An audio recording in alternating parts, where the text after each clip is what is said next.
신바람 사연 아파트. 오늘의 사연 시작하겠습니다. 안녕하세요. 얼마 전 하마터면 잃을 뻔한 인생을 되찾은 30대 여성입니다. 요즘 뉴스를 보면 결혼하고 몇 년 살아보기도 전에 이혼하는 커플이 그렇게 많다던데. 솔직히 말이죠. 저는 그게 제 이야기가 될 거라곤 상상도 못했습니다. 비록 연애 기간이 1년으로 길진 않았지만 서로 알 만큼 한다고 생각했으니까요. 게다가 저희가 요즘 말대로 오다 가다 썸 타고 그렇게 시작한 사이도 아니고 양가 어른들이 알고 지내시던 지인분이 계세요. 그리고 그분이 보시기에 서로 소개를 시켜도 속된 말로 욕은 안 먹겠구나 싶어서 이어주신 거거든요. 그러니 시부모님이 저를 힘들게 하시는 것도 없으셨고 저희 친정 부모님께서도 사위한테 크게 바라시는 것도 없으셨어요. 말 그대로 둘이서만 잘 살면 된다, 딱 이러셨다니까요.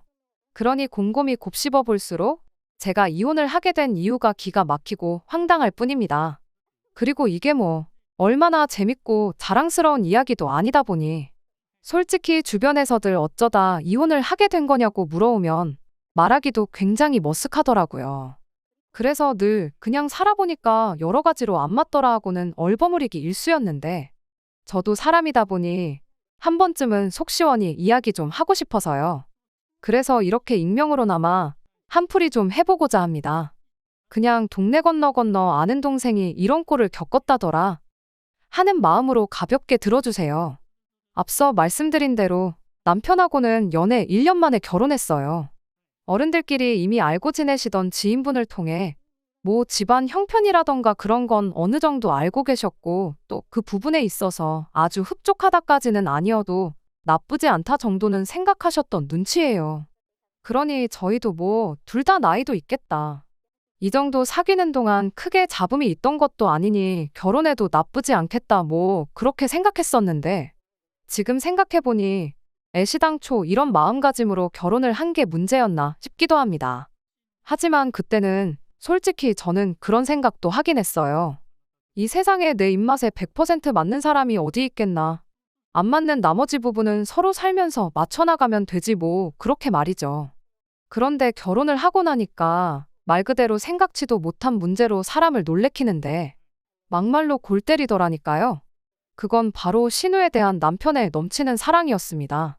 솔직히 저부터 시작해서 제 주변만 보더라도 다들 외동이거나 끼케야 형제자매 한 명 정도 있어요. 그러니 처음엔 저도 남편이 자기 여동생 그러니까 신우랑 가깝게 지내는 게 당연하다 생각했고 솔직히 부럽기도 했습니다. 부모님 말고 또 하나의 든든한 내 편이 있다는 거 외동인 저로서는 알듯 말듯 했으니까요. 그런데 무슨 일이든 정도가 있어야 하는 법인데 저희 남편은 아주 신우에 관한 일이라면 말 그대로 눈이 돌아가서는 앞뒤 분간도 못하고 정말이지 너무한다 싶었죠.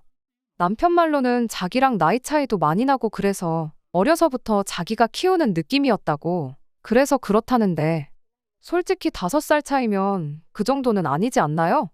아무튼 남편은 신혼여행에서 돌아온 직후에도 술 먹고 택시가 안 잡힌다는 신우를 데리러 가기 위해 새벽 2시에 집을 나선 적도 있고요. 숙취로 신우가 괴로워한다며 퇴근하자마자 신우 집에 가서는 콩나물국을 끓여놓고 온 적도 있어요. 말로는 시부모님은 워낙 엄하셔서 신우가 이러는 걸 아시면 큰일 난다고 그래서 자기가 챙기는 거라는데 그런 남편을 보고 있으면 저 스스로도 제가 느끼는 이 감정이 질투인가 싶고 그럼 또 오빠랑 여동생 사이를 질투하는 내가 정신 나간 여자인가 하는 자괴감도 들고 정말이지 이건 느껴보지 못한 사람은 절대로 이해를 못할 거예요. 분명히 문제는 저 인간들한테 있는데 나만 예민하고 이상한 사람이 되어가는 듯한. 게다가 이게 다가 아니었습니다. 남편과 저를 사람들이 말하는 기준을 놓고 비교를 좀 해보자면 일단 남편이 저보다 좋은 직장을 다니고 월급도 많은 건 맞아요. 다만 전문직은 아니고 워낙 회사가 젊은 인력을 중시하다 보니 직원들 나이가 40 조금만 넘어도 희망퇴직이니 뭐니 어지간히 들들 볶는 걸로 유명하죠. 반면에 저는 중소기업에 다니고 그러니 월급도 남편에 비하면 3분의 2 정도밖에 안 될 겁니다. 하지만 대신 저희 친정이 잘 살아요. 당장 재벌까지는 아니지만 부모님 앞으로 4층짜리 건물도 하나 있고 저희 결혼할 때 집도 해주셨으니까요. 그러니 저는 제가 무슨 신데렐라 마냥 신분 상승을 했다는 생각은 전혀 요만큼도 안 들거든요. 그런데 저희 남편은 마치 자기가 제 인생에 나타난 백마탄 왕자 정도는 되는 줄 알대요. 자기 회사 동기들 보면 그래서 와이프들이 다 절절맨다나 어쩐다나 해가면서 말이에요. 하지만 세상에서 제일 없어 보이는 게 돈자랑이란 말도 있고 남편 어깨에 뽕 좀 들어간 거 그냥 귀엽게 봐주자는 게 제 생각이었어요. 그래서 남편이 그렇게 의시될 때마다 그래, 난 정말 복받은 여자라고 맞장구 좀 쳐주고 했더니 결혼한 지 한 1년 좀 넘었을 때였어요. 하루는 신우가 난데없이 며칠 있다가 선을 본다고 하대요. 그래서 갑자기 무슨 선이냐니까 남편이 자기 회사 후배를 소개시켜주기로 했답니다. 그리고 저는 속으로 아무리 고슴도치도 지 새끼는 예쁘다지만 이 인간 지 후배한테 욕 좀 꽤나 먹겠구나 하는 생각밖에 안 들었어요. 그도 그럴 것이 저희 신우는 대학교 졸업한 이후로 아르바이트 한번 해본 적 없는 공주님이거든요. 솔직히 사람 생긴 걸로 험담하면 안 되는 거 정말 잘 아는데 따지고 보면 제가 이혼녀 딱지를 달게 된 시발점은 신우나 마찬가지였으니 가감없이 말해보겠습니다. 막말로 생긴 건 무슨 무수리 마냥 생겨서는 하는 짓도 어찌나 게으르고 꼴보기 싫은 짓만 해대는지. 시댁에 갈 때마다 어머님은 청소다모다 정신이 하나도 없으신데 지 혼자 씻지도 않은 꼬질한 모습으로 소파에 누워있기 일쑤였던 데다가 밥 먹는 중에도 생전 자기 손으로 물 한 잔 떠다 마시는 일이 없었죠. 게다가 저희 남편, 그러니까 지 오빠를 무슨 머슴 부리듯이 이거 해달라 저거 해달라. 거기다 말이 나왔으니 말이지만 원래 똥차가 유지비가 더 들잖아요. 저희 신우가 딱 그랬어요. 저랑 남편은 아무래도 제가 집을 해갔다 보니 원래는 제가 경제권을 다 갖기로 되어 있었습니다. 그런데 남편이 그러더라고요. 자기가 자기 친구들한테 물어봤는데 와이프한테 월급을 통째로 넘기는 사람은 없다고요. 그러면서 자기가 생각을 해봤는데 만약에 저한테 정말 경제권을 다 넘기면 자기가 꽤나 우울할 것 같다나요? 그리고 그 말을 듣고 나니 저도 좀 마음이 안 좋은 거예요. 솔직히 남편이 기죽어 있는 거 보고 있으면 와이프 입장에서도 어지간히 속이 상하니까요. 그래서 알겠다고 그럼 우리 공동생활비 얼마만 내놓고 나머지는 알아서 잘 관리해보라고 했습니다. 결혼 전에 남편이 모아둔 돈을 보고는 예상보다 너무 적자니 놀랍긴 했지만 이제 결혼도 했으니 알아서 잘할 거라고 생각했거든요. 하지만 그게 정말 제 인생에서 몇 손가락 안에 드는 판단 미스 중 하나가 될 줄은 몰랐네요. 알고 보니까 그렇게 하기로 한 이후부터 매달 신우한테 용돈이랍시고 100만 원도 넘게 주고 있었더라고요. 게다가 그걸 알아차렸을 땐 이미 1년 가까운 시간이 흐른 상황이었죠. 그래서 그때 정말 말 그대로 남편이랑 박터지게 싸우고 경제권 제가 가져왔어요. 그리고 그렇게 된 지 한두 달 만에 신우가 선을 보러 간다면서 나대더니 남편이 저한테 신우 좀 데려가서는 옷하고 백 좀 사주라나요. 기가 막혀서 지금 그런 소리가 나오냐고 했습니다. 당신이 지난 1년 동안 퍼준 돈이 얼만데 그 돈에서 아마 신우가 이미 가방이고 옷이고 다 사뒀을 거니 걱정을 하지 말라면서요. 그랬더니 남편이 저더러 너는 계절마다 네 옷 사입고 백 사들고 하면서 하나뿐인 신우한테 그거 좀 사주는 게 그렇게 아깝냐대요. 그리고는 제 돈으로 사주기가 싫으면 자기가 벌어온 돈으로 사주라나요? 어이가 없었죠. 아무리 지가 잘 번다고 해도 자기가 그동안 뒤로 빼돌린 돈이 얼만데 자기가 번 돈을 운운하나 싶어서요. 그래서 아무 말도 안 하고 남편을 노려만 보고 있으니 그러니까 신우가 저를 불편하게 생각하는 거 아니겠냐며 또 자기 동생이 불쌍하네 어쩌네 해대는데 어이가 없어서 짜증나니까 그냥 경제권이고 뭐고 네 거 다 가져가라고 했어요. 그리고 그때부턴 생활비를 비롯한 관리비며 온갖 세금은 물론이고 명절이나 경조사에 들어가는 돈도 철저히 각자 부담하기 시작했지요. 참고로 저야 월급만 남편보다 적었을 뿐이지. 솔직히 한심하게 들릴지도 모르겠습니다만 친정 부모님 덕분에 매달 상가두 곳에서 들어오는 월세도 따로 있었어요. 그리고 그 돈으로 저 정말 시부모님한테 잘해드렸거든요. 그런데 남편이랑 경제적으로 완벽히 분리를 하고 나서부터는 그런 것도 싹 끊었죠. 그러니까 한 번은 대놓고 어머님이 섭섭함을 표현하시대요. 그래서 어머님한테 어쩌다 이렇게 된 건지 전후 상황을 전부 다 가감없이 말씀드렸습니다. 그랬더니 남편은 고개를 푹 숙인 채 바닥만 보고 있고 어머님 아버님은 뭐라 하실 말씀이 마땅치 않으셨는지 남편한테 우리가 언제 걔한테 그렇게까지 해주라고 했냐며 신우버릇은 남편이 다 망쳤다고 푸념만 하시더라고요. 그리고 이제 와서 말이지만 뭐 그래도 저희 시부모님은 남편만큼이나 막나가파는 아니셨어요. 그래도 경우도 있으시고 저한테 미안해하시고 고마워하시기도 하고 그래서 저도 남편이랑 어떻게든 살아보려고 한 것도 있네요. 뭐 아무튼 그렇다고 하더라도 솔직히 결혼한 지 만 2년이 되어가던 때를 돌아보면 사실 저희 관계는 이미 부부라기보다는 룸메이트, 그것도 사이가 좋을 것도 나쁠 것도 없는 딱 그 정도 수준의 룸메이트가 아니었나 싶습니다. 그리고 다시 본론으로 돌아와서 그렇게 살던 와중에 앞서 말씀드린 저희 부모님 건물 1층에 공실이 났어요. 부모님이 건물을 소유하신 지 20년 만에 처음 있는 일이었죠. 그리고 부모님께서는 그 무렵 제가 남편과의 문제 때문만 아니라 여러 가지로 스트레스를 많이 받고 있다는 걸 알고 계셨기에 이참에 직장은 관두고 뭐가 됐든 하고 싶은 일을 해보는 게 어떻겠냐 물어오셨습니다. 제가 제 입으로 말하려니 좀 쑥스럽긴 하지만 손재주가 좀 좋다 보니 공방 같은 걸 차려도 괜찮을 것 같다 하시면서요. 하지만 저는 기왕 한다면 말 그대로 장사를 하고 싶었어요. 카페라던가 샌드위치 가게라던가 자리도 좋은 데다가 주변에 회사도 많은 동네다 보니 뭐를 해도 되지 않겠나 싶었죠. 다만 마음에 걸렸던 건 바로 남편이었습니다. 어쨌든 그때만 하더라도 남편과 저는 부부 사이였고 그러니 회사를 관두는 일을 저 혼자 결정하는 건 좀 아니다 싶었거든요. 하지만 돈 문제로 남편과 사이가 틀어진 이후로 남편은 제가 하는 일이라면 사사건건 트집을 잡고 걱정을 빙자한 기분 나쁜 소리를 해대기 일쑤였으니 이리저리 머리를 굴려봐도 도무지 상의가 가능할 것 같지 않더라고요.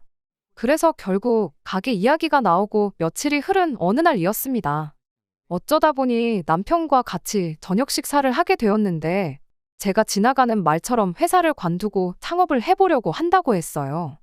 그리고 이때이미 남편이 얼마나 또 부정타는 소리를 해댈까 싶어 마음을 비우고 있었는데 어째서인지 그날만큼은 잠깐 말이 없더니 그거 잘 됐네 라고 한마디 하대요.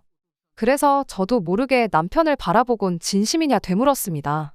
그랬더니 진심이라면서 직장인들 꿈이 결국 퇴사하고 자기 일 하는 거 아니냐며 뭐 생각해둔 자리는 있냐 무슨 일을 해볼지 계획은 세워봤냐. 그리고 돌이켜 생각해보면 모처럼 남편이 보이던 호의적인 반응에 저도 꽤나 신나고 들떴던 것 같아요. 그래서 남편에게 부모님 건물 1층 작은 식당이 있던 자리 기억나냐 해가며 뭐가 됐든 하게 되면 거기에 낼 것 같다부터 시작해서 저도 모르게 조잘조잘 떠들었는데 남편이 그럼 자기가 누구 하나 소개를 시켜주겠답니다. 잘 아는 형님이라면서 창업 컨설팅 쪽으로 아주 발이 넓은 사람이라고 그 사람 손만 거치면 뭐 월 매출 얼마짜리 사장 되는 건 일도 아니다. 그러니 오죽하면 그 형님 별명이 마이다스의 손이겠냐. 그래서 제가 남편더러 그럼 자리를 한번 만들어 달라고 했습니다.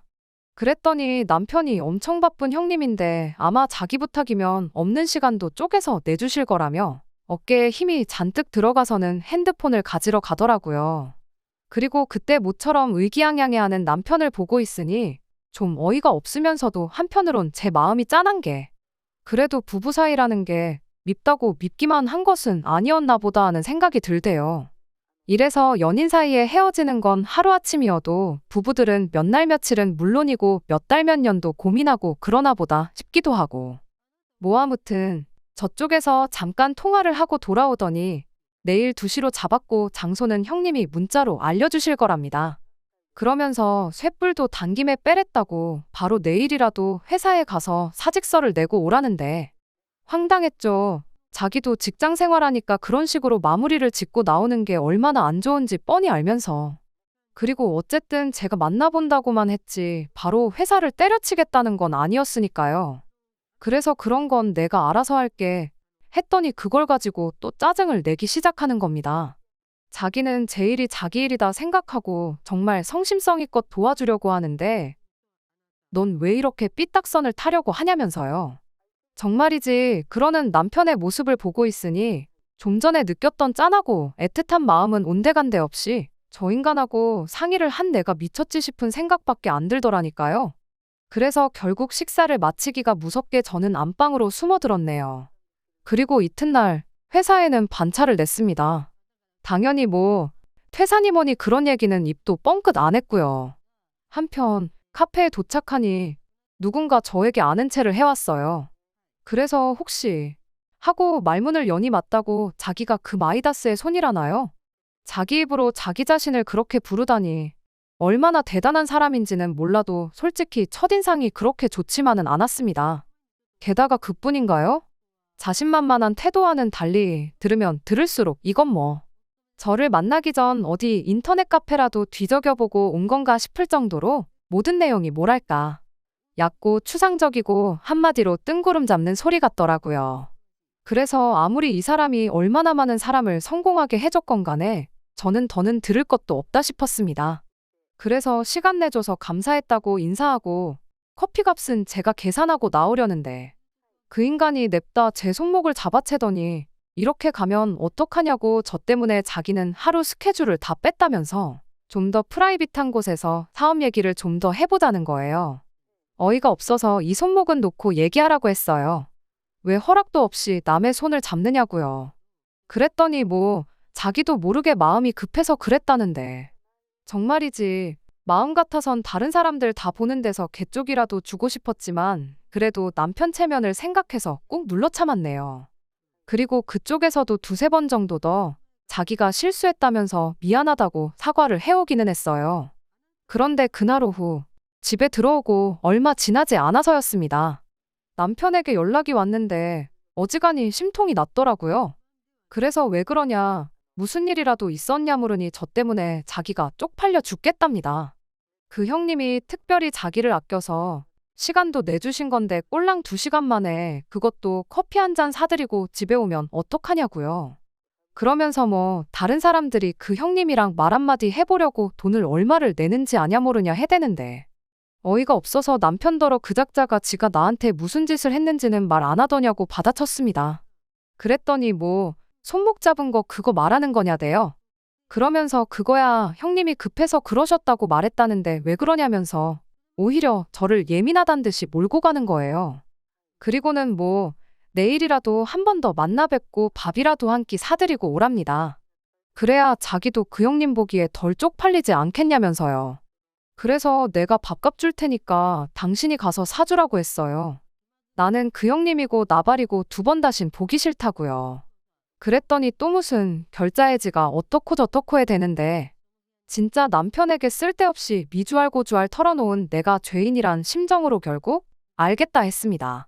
그리고 이튿날 다시 만났는데 오늘은 어제의 뜬구름은 물론이고 허세까지 부리대요.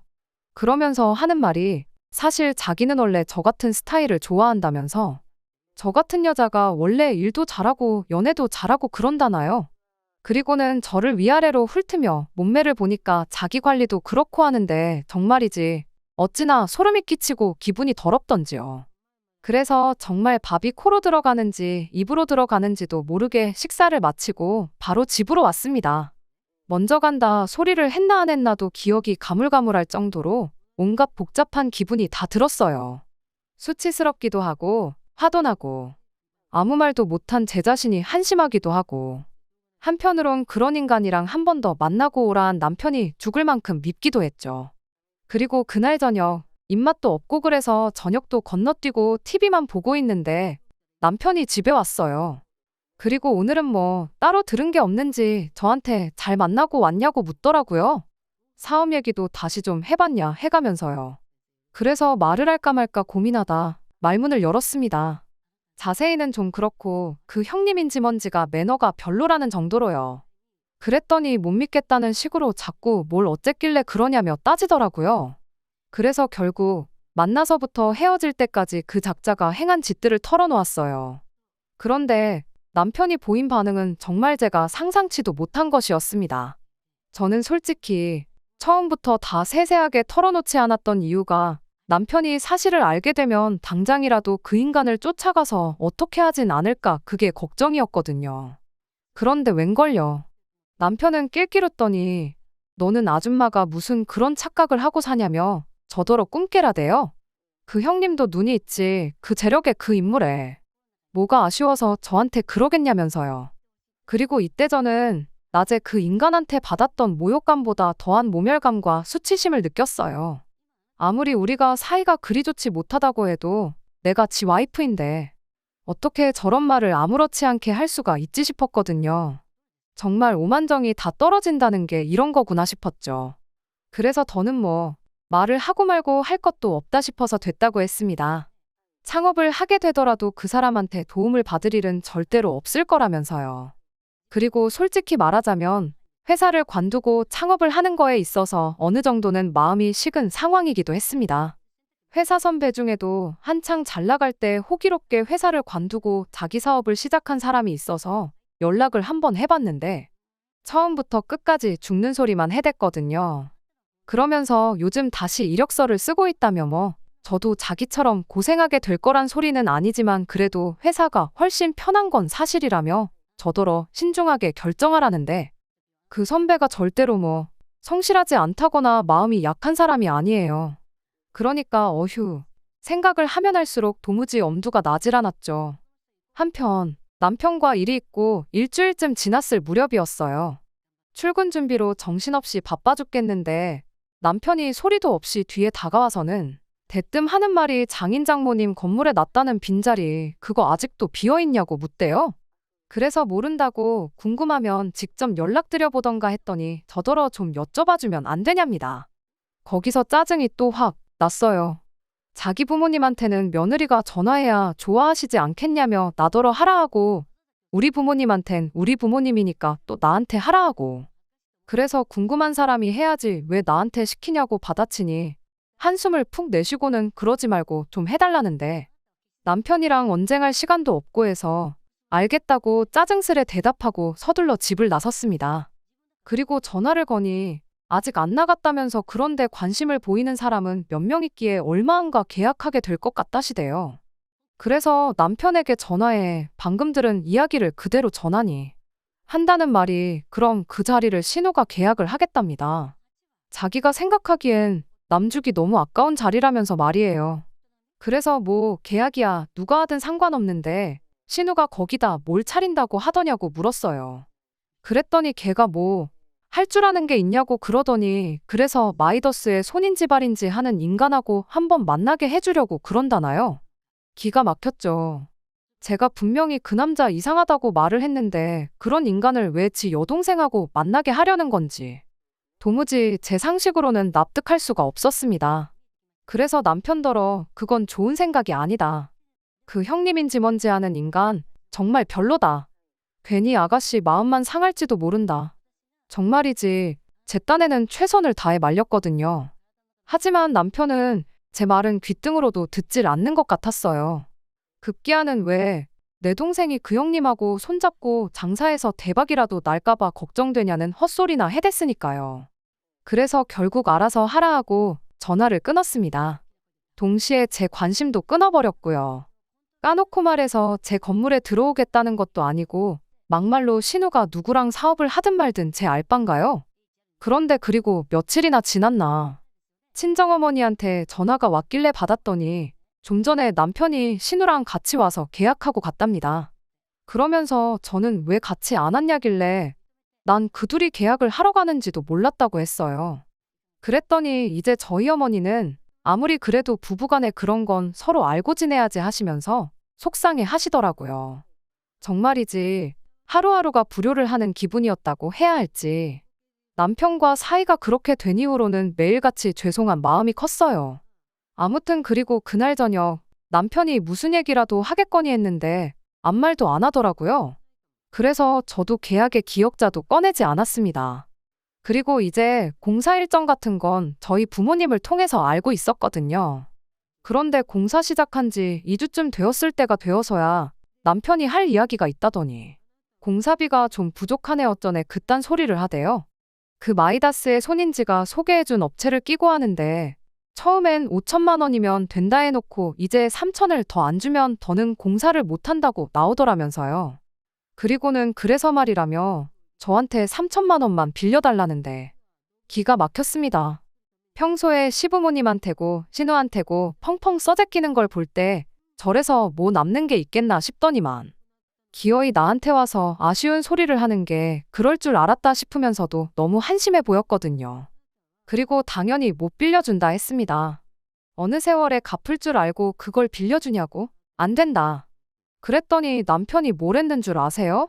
저더러 자기 여동생이 그렇게 질투가 나냘니다. 오빠가 좀 챙겨주고 그러는 게 그렇게 못마땅하냐면서요. 그리고는 그럴 줄 알았네 어쩌네 해대더니 방문이 부서져라 닫고는 들어가 버리더군요.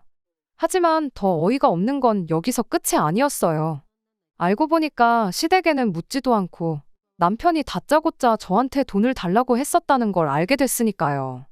그래서 제가 왜 그런 거냐, 도대체 무슨 이유냐 하고 따졌더니 저희 친정부모님이 제가 가게를 하게 되면 1년 동안 월세를 면제해 주시겠다 하셨었거든요. 그런데 남편 말이 정작 자기 여동생이 계약할 땐 그런 말씀을 안 하시더랍니다. 그래서 자기가 전화해서 부탁도 드려봤는데 안 된다고 딱 잘라 거절을 하시더라나요. 그리고 그게 서운해서 저한테 그 1년치 월세를 받으려고 했다는데 그 말도 안 되는 헛소리를 마치 속상해서 한 번 해본 소리였다는 식으로 둘러대는 걸 보니 아, 이런 인간성을 가진 인간하고 내가 정말 얼마나 더 살 수 있을까 싶은 거예요.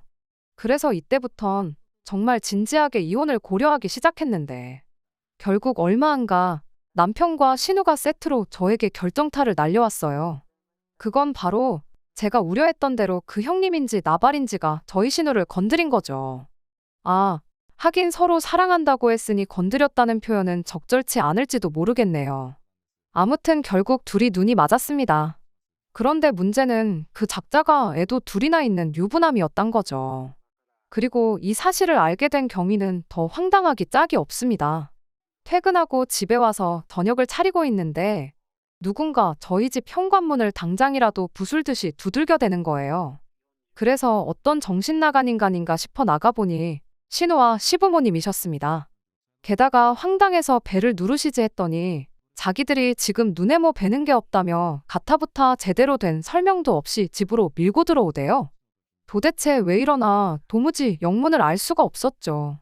그런데 이내 신우가 저한테 그 형님인지 나발인지 하는 인간의 이름을 대며 언니도 아는 사람이냐고 묻더라고요. 그리고 여기서 저는 직감적으로 무슨 일이 있었구나 싶어서 나도 오빠 소개로 알게 됐는데 왜 그러냐 물었습니다. 그랬더니 신우가 난데없이 닭똥 같은 눈물을 흘리면서 왜 자기한테 말을 안 해줬냐더니 자기랑 이 남자랑 사귀는 중인데 이 남자가 유부남이란다고. 언니도 알았냐고 또 묻는 거예요. 그래서 유부남 소리는 나도 금시초문이라 했습니다. 창업하는 걸로 두어 번 만나서 말 몇 마디 해본 게 다라고요. 그리고는 어쩌다 그런 남자랑 연애를 하게 된 거냐고 정말 속상하다 했더니 좀 전까지 울고 짜던 신우가 저를 매섭게 노려보면서 저더러 정말 몰랐냐대요? 기가 막혀서. 그래서 그럼 아가씨는 내가 알고도 뭐 말을 안 해줬다 이거냐고 따졌습니다. 그리고는 오빠한테 물어보라고 나는 진작에 그 남자 질이 아주 안 좋아 보인다고 아가씨랑 만나게 하지 말라고 했다니까. 그 얘기를 자기한테 해야지 왜 오빠한테 했냐면서 자꾸만 제 탓을 하는 거예요. 그리고 시부모님도 뭐 윗사람이 돼서는 왜 이렇게 생각이 없냐 하시더니 남자들이 뭘 안다고 그런 걸 거기다 얘기를 하냐고 여자 대 여자로 네가 말을 해줬어야 했다나요? 그러면서 신우가 저한테 뭐 종이를 보여주는데 읽다 보니까 말로만 듣던 상간녀 소송을 당했다는 내용이었어요. 그리고 이때 퇴근한 남편이 들어왔습니다. 현관 입구에 널브러진 신발들을 보고도 누가 왔냐 소리도 없고 거실에서 울고 짜는 신우를 보고도 호들갑을 떨지 않는 걸 보니 이미 어느 정도 상황을 알고 왔구나 싶대요. 그리고 이내 남편도 거실로 나와서는 한다는 말이 저도 이 일에 어느 정도 책임이 있다나요? 기가 막혀서 내가 이 상황에 무슨 책임이 있냐고 따졌어요. 내가 아가씨랑 그 작자를 소개를 시켰냐? 내가 아가씨더러 그 작자랑 연애를 하라고 했냐? 그랬더니 애시당초 제가 창업이니 뭐니 날뛰지만 않았으면 자기가 그 형님한테 신우를 소개할 일도 없었을 거라나요? 아니, 내가 장사를 하라고 한 것도 아닌데 미쳤구나 싶었죠. 그리고 그때 이번엔 어머님께서 제 손을 꼭 쥐시더니 네가 좀 도와줘야지. 우리는 도저히 형편이 안 된다 그러시대요. 그래서 제가 뭘 어떻게 도와주냐고 저도 돈 없다고 했어요. 그랬더니 이 아파트 담보로 잡으면 그래도 대출을 좀 받을 수 있지 않겠냐는데 아니 친정부모님 아파트를 왜 담보로 잡냐고 했습니다. 그러자 이번엔 다시 남편이 이거 네 명이 아니냐는데 사실 부모님께서 집을 해주실 때 제 명의로 해주신다는 걸 제가 극구 사양했어요. 솔직히 뭐 명의가 뭐가 중요한가 싶기도 했고 본능적으로 지금은 아니다 뭐 그렇게 느꼈었나 싶기도 해요. 아무튼 그러니까 이제 시부모님 두 분 다 망연자실해 하시고 남편은 그래도 모아둔 돈은 있을 거 아니냐며 그거라도 내놓으라고 난리를 치는데 진짜 돌았구나 싶더라니까요. 신우는 신우대로 질질 짜면서 자기랑 그 작자는 서로 사랑하는데 그 와이프만 빠져주면 되는데 왜 자기가 돈을 줘야 하냐는 헛소리나 해대고 있고 정말이지 개판도 그런 개판이 없었습니다. 그리고 뭐 그날은 그렇게 우여곡절 끝에 다들 집에 돌아갔고 남편이 저에게 한 말이라곤 제가 무섭다는 거였어요. 미안하다 부탁한다 뭐 그런 말은 고사하고 독하다고 지독하다고 뭐 그런 말만 하더라고요. 그러면서 그때부턴 정말 모든 걸 제 탓만 해댔습니다. 신우가 가게를 하게 된 것도 제 탓. 신우 인테리어에 8천이란 목돈을 그것도 시부모님이 대출을 받아서 대게 된 것도 제 탓. 신우가 바람을 핀 것도 제 탓. 소송을 당한 것도 제 탓. 위자료를 못 주게 생긴 것도 제 탓. 그러더니 급기야는 자기가 먼저 저한테 이혼을 하자대요. 생각할수록 저는 외동이라 그런지 싸가지도 없고 형제자매 간의 정도 모르는 게 징글징글하다면서 자기가 저랑 이혼하고 위자료나 받아야겠답니다. 그 돈으로 신우 문제를 해결해 줘야겠다고요. 그리고 그 얘기를 제가 모닝커피 마시다 들었는데 정말 말 그대로 뿜었습니다. 위자료라는 게 원래 잘못한 사람한테 주는 돈이었나요? 아니면 뭐 똥된장 구분도 못하는 바보 천치한테 주는 돈이었나? 그래서 네 뜻대로 해보라고 했는데 뭐 당연하죠. 어디서 뭘 듣고 왔는지 며칠 만에 이혼은 안 하겠다고 들더라고요. 아마 이혼 소송에 가게 되면 이제 지가 저한테 몇백이라도 줘야 할지도 모른다는 소리를 들었을 게 분명해요. 하지만 그때는 이제 저야말로 정말 진절머리가 나서 더는 이 인간이랑 못 살겠구나 싶었습니다. 그래서 제가 이혼하자고 했어요. 그리고는 협의로 안 하면 너가 나한테 줘야 할 게 분명하고 나는 변호사 비용이 얼마가 들던 간에 끝까지 해서 너 주머니 10원짜리 하나까지 다 털어가겠다고 단단히 겁을 줬습니다. 그랬더니 뭐 처음엔 기세 좋게 저더러 마음대로 해보라더니 얼마 안가 또 태도를 달리하여 제 뜻대로 협의 이혼 해주겠다고 하더라고요. 다만 끝까지 이건 제가 원해서 자기가 어쩔 수 없이 해주는 거지. 자기 본심은 그렇지 않다는 둥. 이번 경험을 발판 삼아 다시 한번 잘 살아보자는 둥 헛소리를 해대면서 말이에요. 하지만 뭐 제가 미쳤나요? 이게 어떻게 찾은 자유인데 안 그래요. 그리고 뭐 그래도 저희 부모님이 신우 상황을 아시고선 계약을 해지해 주셨다고 합니다. 보증금도 돌려주셨고요. 그리고 제가 알기로 그 보증금이 1억인가 그랬는데 그 1억도 남편이 대출을 받아서 해준 걸로 알고 있거든요. 그런데 문제는 신우 가게에 들어간 인테리어 비용도 시부모님이 대출받아서 대주셨던 모양이에요. 그리고 원래 이제 이자랑 원금은 신우가 벌어서 갚겠다고 했었다는데 상황이 상황인 만큼 그건 물 건너간 이야기고 그러니 어쩔 수 없이 돌려받은 보증금으로 일단 시부모님 빚부터 갚은 모양입니다. 그리고 남은 2천으로는 이제 신우 위자료로 쓰고 그랬다나요. 그래서 결국 남편은 졸지에 이혼당하고 빚더미에 올라앉고 이거야말로 저를 위한 해피엔딩 맞죠? 여기서 남편이 딱 직장에서까지 쫓겨나면 완벽한 해피엔딩이 될 것 같은데 이런 생각을 하는 제가 너무 못됐나 싶기도 하네요. 끝까지 들어주셔서 감사합니다. 오늘의 사연은 여기까지입니다. 구독과 좋아요, 알람 설정 부탁드리고 더 좋은 사연으로 다시 찾아뵙겠습니다. 감사합니다. 신바람 사연 아파트 오늘의 사연 시작하겠습니다. 안녕하세요. 저희 어머니가 살아계셨다면 여기에 이렇게 사연 보내기 전에 저희 어머니라도 붙잡고 하소연 한번 하고 털어버렸을지도 모르겠네요. 아니, 애초에 어머니가 계셨다면 진작에 어떻게 하는 게 현명한 방법일지 조언이라도 들었을 테고, 일이 이 지경까지 오는 일도 없지 않았을까 싶어요. 그렇다고 해서 친정아버지를 원망한다거나 그런 건 아니에요. 결정을 내린 건 다른 사람도 아니고 바로 제 자신이었으니까요.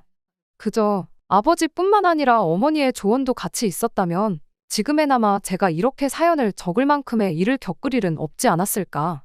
그런 생각과 잘못된 결정을 내린 제 자신에 대한 후회뿐입니다.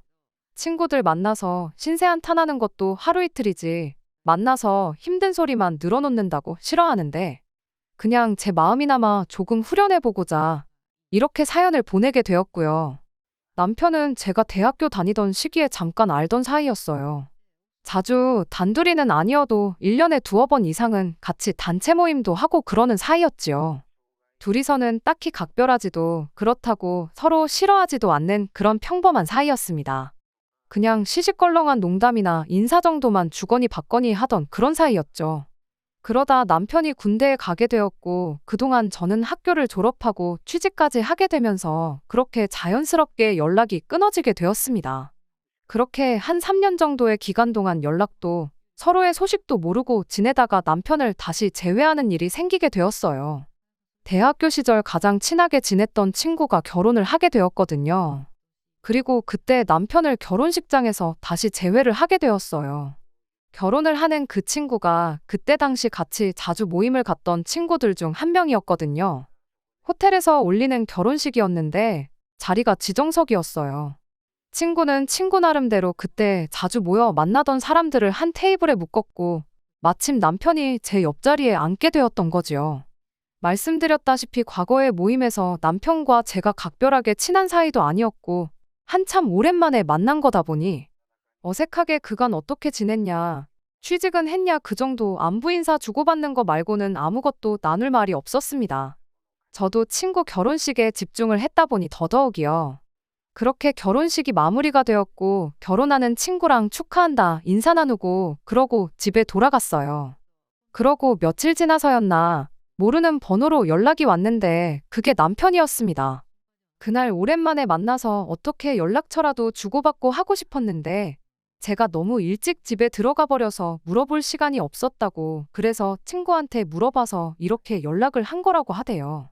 저도 눈치가 없는 사람은 아니다 보니 남편이 제게 관심을 갖고 있다는 것 정도는 눈치챌 수 있었어요. 하지만 그때 당시 제가 다른데 신경 쓸 여력이 없었거든요.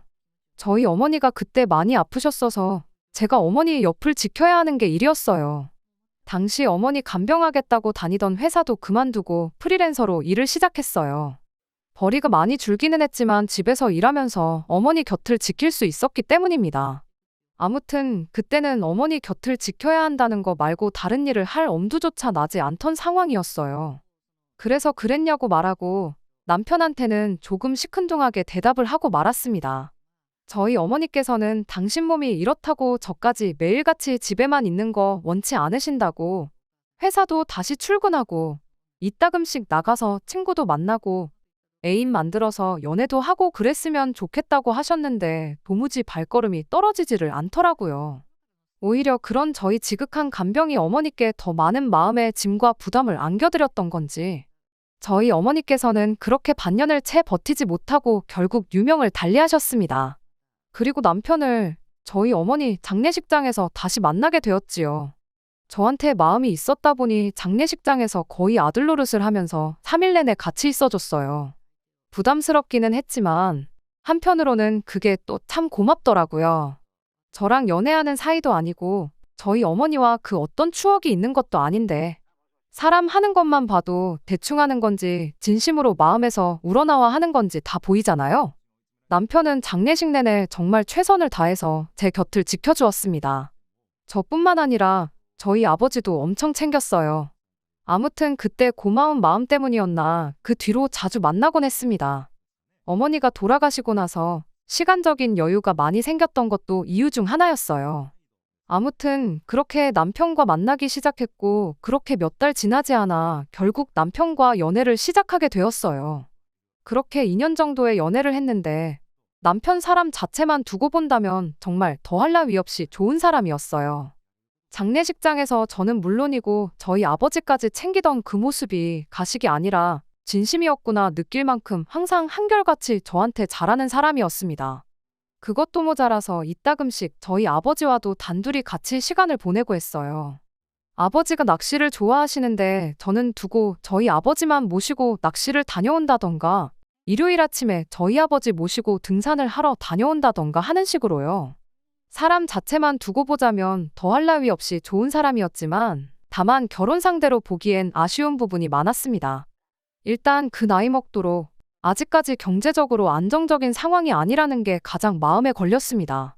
직장 생활을 하고 있긴 했지만 당시 남편은 계약직으로 일을 하고 있었고 연애 시작한 첫 해에는 계약 연장이 되겠네 안 되겠네 하면서 한참 스트레스를 받았던 적도 있었거든요.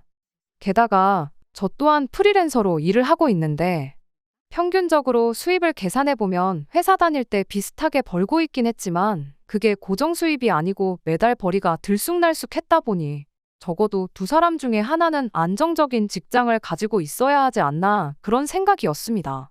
결혼 이야기는 남편 입에서 먼저 나왔어요. 정말 뜬금없이 튀어나온 말이라 남편의 청혼에 기쁘다기보단 당황스러움이 먼저 앞섰습니다. 결혼하자는 이야기를 꺼내면서도 자기가 아직 직장도 안정적이지 못하고 모아놓은 돈도 별로 없지만 저 하나만큼은 행복하게 해줄 자신이 있다는 식으로 결혼 이야기를 꺼내왔거든요. 직장이 안정적인 상황이 아니라는 건 이미 알고 있던 사실이었지만 자기가 모아놓은 돈도 별로 없다는 소리를 같이 꺼내니 눈앞이 깜깜해지는 거예요. 억만금을 모아놓았을 거라 기대하지는 않았지만 자기 입으로 별로 없다고 할 만큼 아무 준비도 안 되어 있을 줄은 정말 생각도 못했거든요. 당연히 그런 남편의 청혼에 처음 저는 거절을 했어요.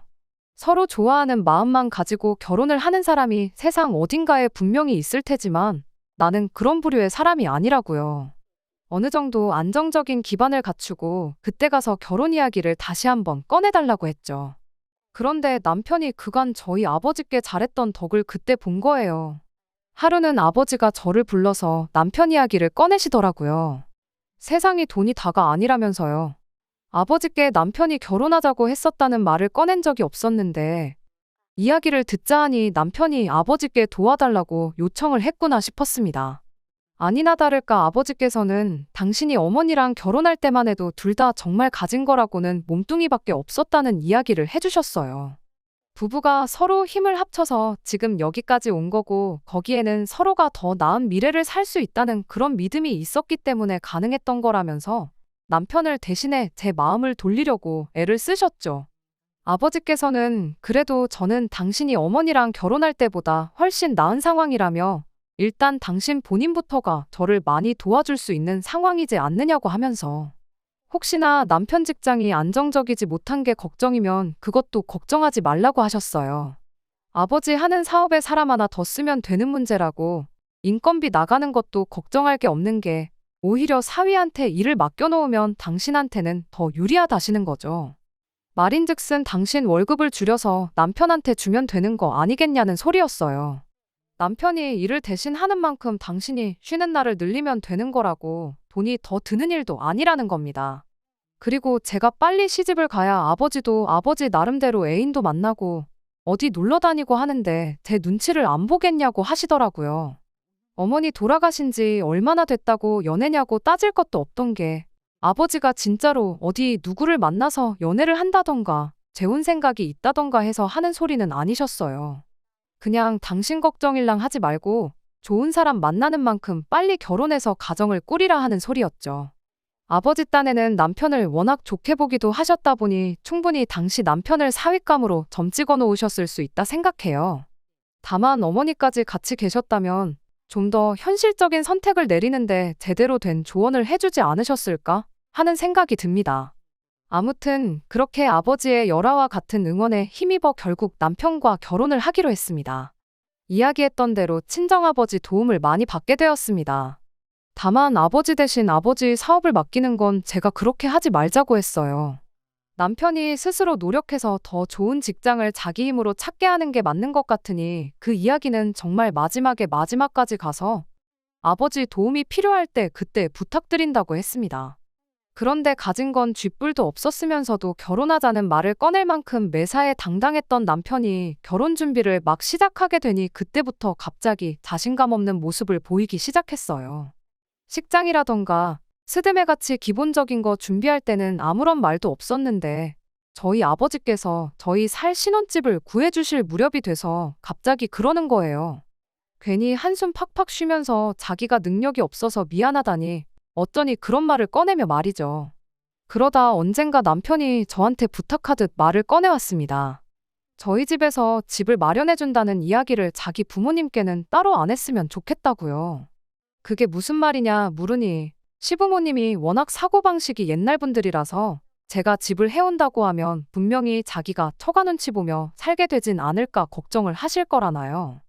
제가 만약 반대의 상황이었으면 자식 결혼시키는데 큰 돈 한 푼도 안 들게 생겼으면 오히려 좋은 거 아닌가, 굳이 그렇게까지 생각하실 이유가 있나 그런 생각이 들었어요. 솔직히 탐탁치는 않았지만 워낙에 저한테 미안해하면서 부탁하는 모습이 딱해 보여서 그렇게 하기로 했죠. 집을 제가 제 돈으로 해오는 거라면 당연히 그렇게 하자고는 안 했을 테지만 어차피 집이 제 돈으로 하는 것도 아니고 저희 아버지가 전부 다 해주시는 거였으니 그러자는 남편 부탁을 들어주기로 했던 거예요. 다만 한 가지, 집 명의는 그럼 친정아버지 명의로 하겠다고 했어요. 사실 이게 좀 민감할 수도 있던 이야기라 혹시 남편이 왜 공동명의가 아니냐, 명의가 친정아버지 이름이면 집을 해준 게 아니지 않냐, 이런 식으로 따지고 들면 어떻게 해야 할지 고민이었는데 남편이 원하는 거 하나 해주고 제가 원하는 대로 하나 하자 그런 생각도 있었지요. 다행히 남편도 그 부분에 대해서는 흔쾌히 그렇게 하자고 했고요. 아무튼 그런 원만한 합의 끝에 저희는 그렇게 반년에 결혼 준비 후 식을 올리게 되었고 친정아버지가 마련해준 아파트에서 결혼 생활을 시작하게 되었습니다. 남편이 자기는 이렇게 아파트에 살아보는 게 처음이라면서 집이 엄청 좋다고 난리였어요. 아파트라고 별다른 게 있는 것도 아닌데 뭐가 좋다는 건지는 솔직히 잘 이해가 가질 않았습니다. 그냥 기분 문제이겠거니 생각했어요. 집들이를 할 때가 되었을 때도 시부모님이 남편과 같은 반응을 보이셨어요. 여전히 뭐가 얼마나 달라서 좋다고 하는 건지는 이해가 가지 않았지만 아무튼 좋다고 저렇게까지 반응을 보이니 마음만큼은 뿌듯하더라고요. 그런데 그러던 와중에 시어머니가 우리 아들이 능력이 좋아서 이런 집에도 다 살게 되었구나 하는데 그 말이 조금 거슬리기 시작했어요. 집 해오는 여자를 만난 게 능력이면 능력이랄 수도 있겠는데 저희 아버지께서 이 집을 해준 건 시부모님은 모르는 이야기로 되어 있었잖아요. 그런데 남편이 대체 이 집에 대해 어떻게 설명을 한 건지 이내 저한테 한마디 하더라고요. 말씀드렸다시피 제가 프리랜서로 일을 하고 있기 때문에 남는 방 한 칸을 제가 집중해서 일할 수 있게 약간 서재처럼 꾸며놓았거든요. 그런데 시어머니가 그 방을 두고 엄청 못마땅해 하면서 너는 진짜 남자 잘 만난 줄 알아라 하더니 방이 남으면 손님들 오며 가며 묵고 갈 손님방을 만들어야지 이렇게 방까지 하나 떡하니 차지하는 걸 허락해주는 남자가 세상 천하에 또 어디 있겠냐 하면서요. 세상에 이건 또 무슨 소리인가 싶었죠.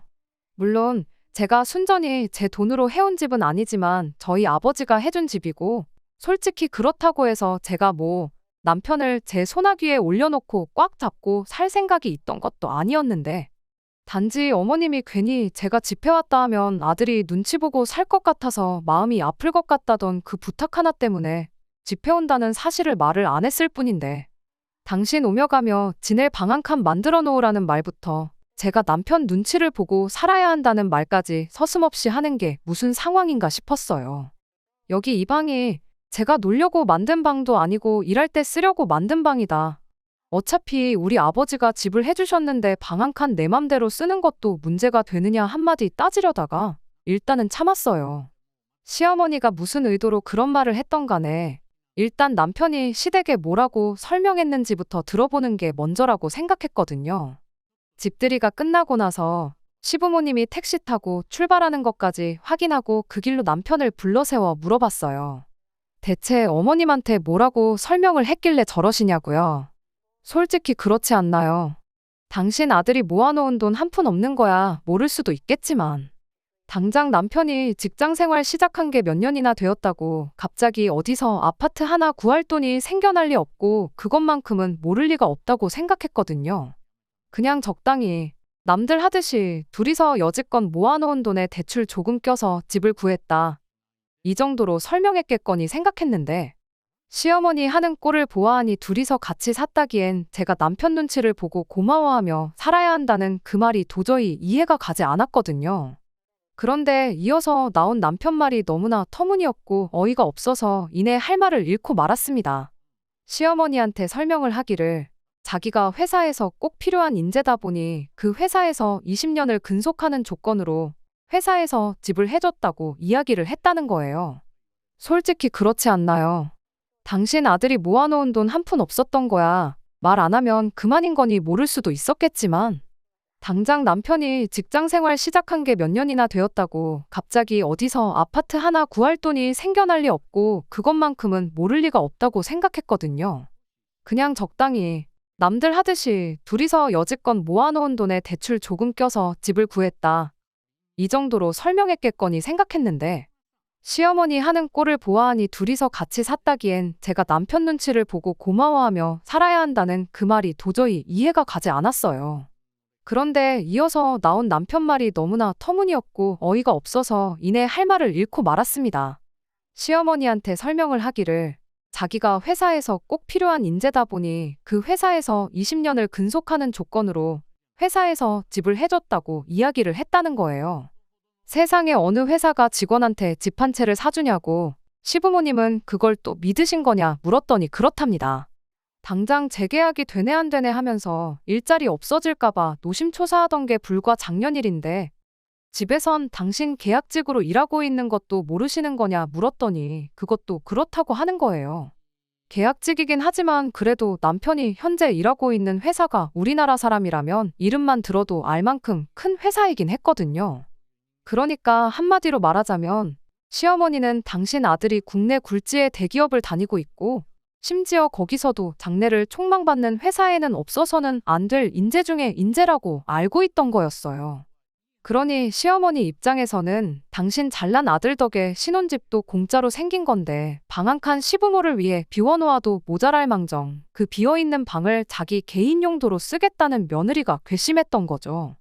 남편한테 이게 무슨 말도 안 되는 상황이냐고 당신이 내 눈치, 처가 눈치 보면서 사는 느낌 안 들게 하고 싶다고 해서 친정아버지가 집을 해줬던 걸 말을 안 했던 건데 지금 당신 이야기만 들으면 내가 시댁 눈치를 보면서 사는 게 당연하게끔 이야기를 해놓은 상황이지 않냐고.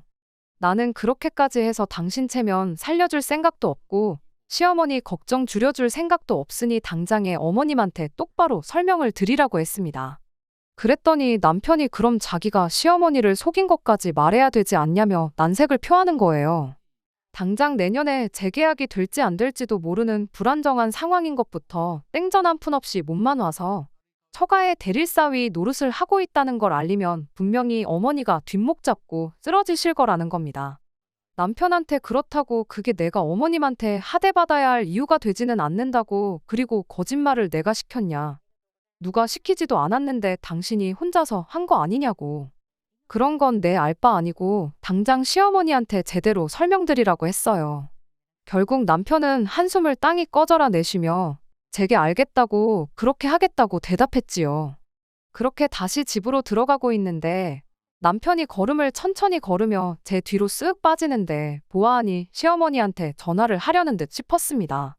거짓말한 것도 있고 하니 시어머니한테 그 이야기 전하면서 오고 갈 대화를 제가 듣게 하기 남사스러워서 저러는구나 싶어서 나름 배려해준답시고 저는 오히려 걸음을 빨리 해서 집으로 먼저 들어왔어요. 남편은 한 15분 정도 있다가 집에 들어왔고요. 표정이 살짝 안 좋은 걸 보니 다 이야기했구나 싶어서 그냥 거기까지만 하고 말았습니다. 남편 자존심 문제도 있고 할 테니 저도 굳이 치사하게 확인까지는 하지 않으려고 했던 거예요. 실제로 그날 이후로 한동안 시댁에서 그 어떤 연락도 오지 않았고 그 어떤 왕래조차 없었습니다. 저는 그 또한 시어머니가 남편과 비슷한 이유로 저희와 일부러 연락을 피하고 근처에도 안 오시는 거라 그렇게 생각했지요. 시간 지나면 그냥 아무 일도 없었던 척 지내겠거니 싶었고 딱히 제가 나서서 저는 괜찮으니 불편해하실 필요 없다고 말할 이유도 없다 생각했어요. 시어머니하고 안 보고 지낸다고 해서 제가 손해보는 것도 딱히 없어서 그냥 그러려니 하고 말았습니다. 그런데 그런 식으로 한 3, 4개월쯤 지났을 때였나 난데없이 시어머니가 저희 집에 쳐들어왔어요. 연락도 없이 찾아와서는 주차장이니까 얼른 내려와 보라고 무거워 죽겠다고 혼자 이거 다 못 들고 간다고 난리법석을 떨면서요. 저는 무겁다길래 뭐 반찬거리라도 잔뜩 해가지고 오셨나 생각했고 아무 생각 없이 그냥 주차장으로 내려갔어요. 시어머니가 제가 들고 갈 건 뒷좌석에 실려 있으니까 알아서 꺼내오라셨는데 뒷문을 열어보니 다른 게 아니고 커다란 이불 보자기가 하나 있더라고요. 그때까지만 해도 뭐 어디서 쓰던 걸 가져오셨나 그렇게 생각했어요.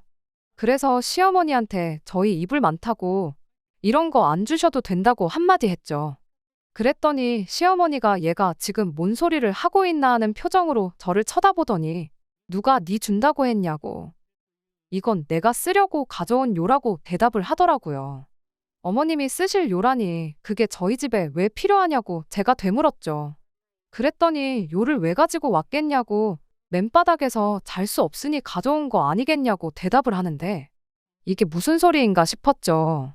저희 집에서 주무시고 가시려고 그러시냐, 뭐 가까운데 약속이라도 있으신 거냐 물었는데 시어머니가 저한테 말하길 우리 아들 얼굴 봐서 참고 있었는데 보자 하니까 안 되겠어서 온 거라고. 아주 며느리가 시어머니를 개똥으로 아는 것 같아서 며느리 도리가 뭔지 가르쳐 주려고 온 거랍니다. 요를 가져온 이유도 한동안 저희 집에서 먹고 자고 할 생각이라면서요. 며느리 도리를 가르쳐 주신다니 그건 무슨 말이냐 물었더니 어련히 잘 지내겠거니 생각해서 가만 냅뒀는데 어떻게 며느리라는 애가 시어머니한테 안부 전화 한 통 없고 그럴 수가 있냐시더군요. 그때 딱 무슨 상황인지 감이 오더라고요. 남편이 시어머니한테 또 설명을 안 했다는 걸 말입니다. 시어머니는 다짜고짜 당신 할 말만 끝내고 혼자 엘리베이터 타고 올라갔고요.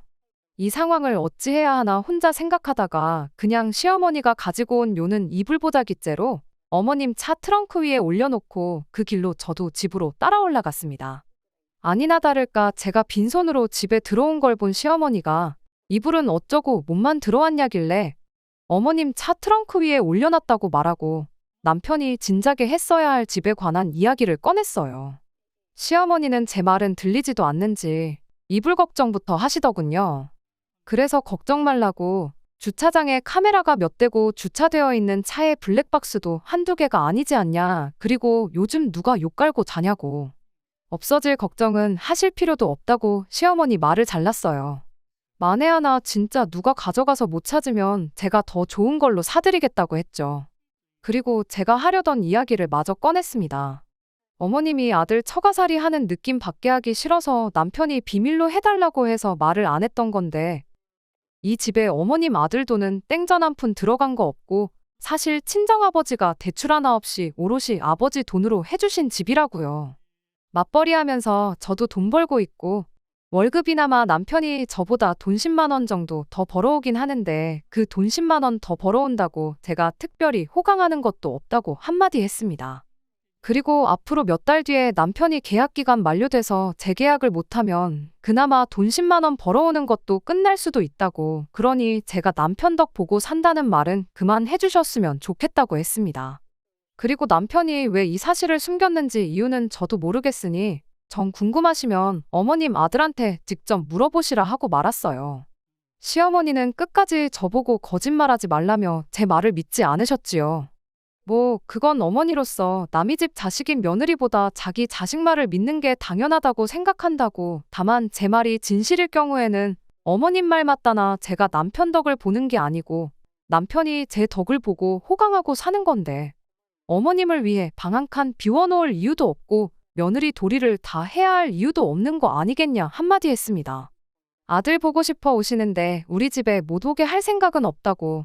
아무 때고 오셔도 저는 크게 상관없지만 다만 미리 연락은 해주시면 좋겠다 했어요.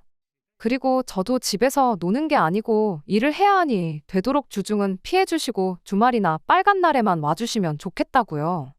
이렇게 말했는데도 불구하고 시어머니는 끝까지 제 말을 안 믿는 눈치였어요. 제가 뭐하러 들통날 거짓말을 하겠냐고, 정 못 믿으시겠으면 그냥 이 길로 등기부등본이라도 한번 뽑아보시라고 했어요. 집이 누구 이름으로 되어 있는지 직접 두 눈으로 확인하시면 되는 거 아니겠냐고요. 시어머니는 바득바득 이를 갈다가 아무 말도 하지 않고 그 길로 혼자 집을 나가버리셨어요. 다시 따로 연락은 없던 걸 보니 트렁크 위에 올려둔 이불보자기는 아무도 손을 안 댔나 보구나 그러고 말았죠. 그런데 한 2시간쯤 있다가 남편이 집에 들어오더라고요.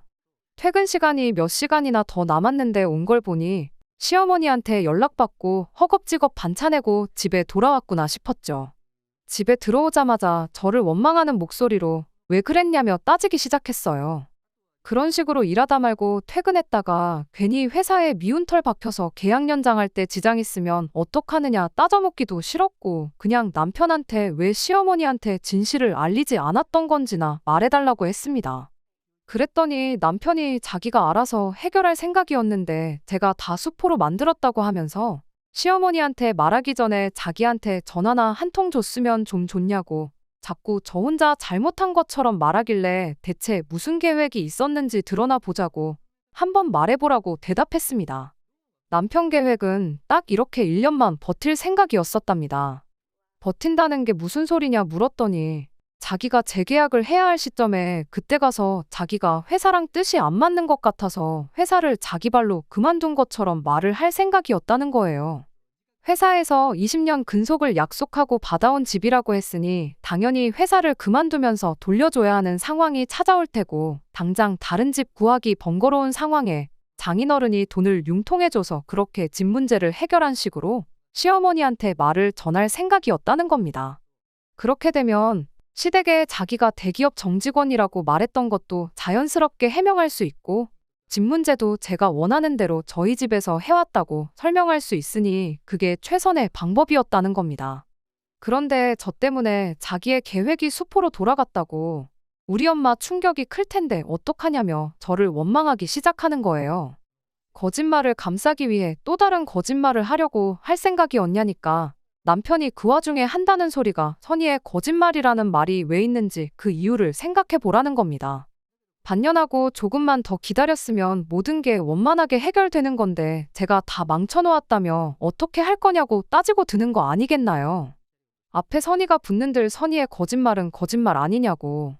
그리고 반년 조금만 더 버티면 해결된다고 했는데 그럼 그 기간 동안 시어머니를 우리 집에 머물게 하면서 아들 덕보는 며느리 기강 잡는다는 걸 내가 버티고 참아야 했던 거냐고 따져 물었죠.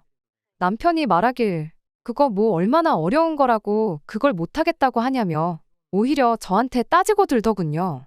밖에 나가보면 우리 엄마보다 더한 시어머니 세고 셌고 너보다 더 심한 시집살이 견디며 사는 사람들도 있다고.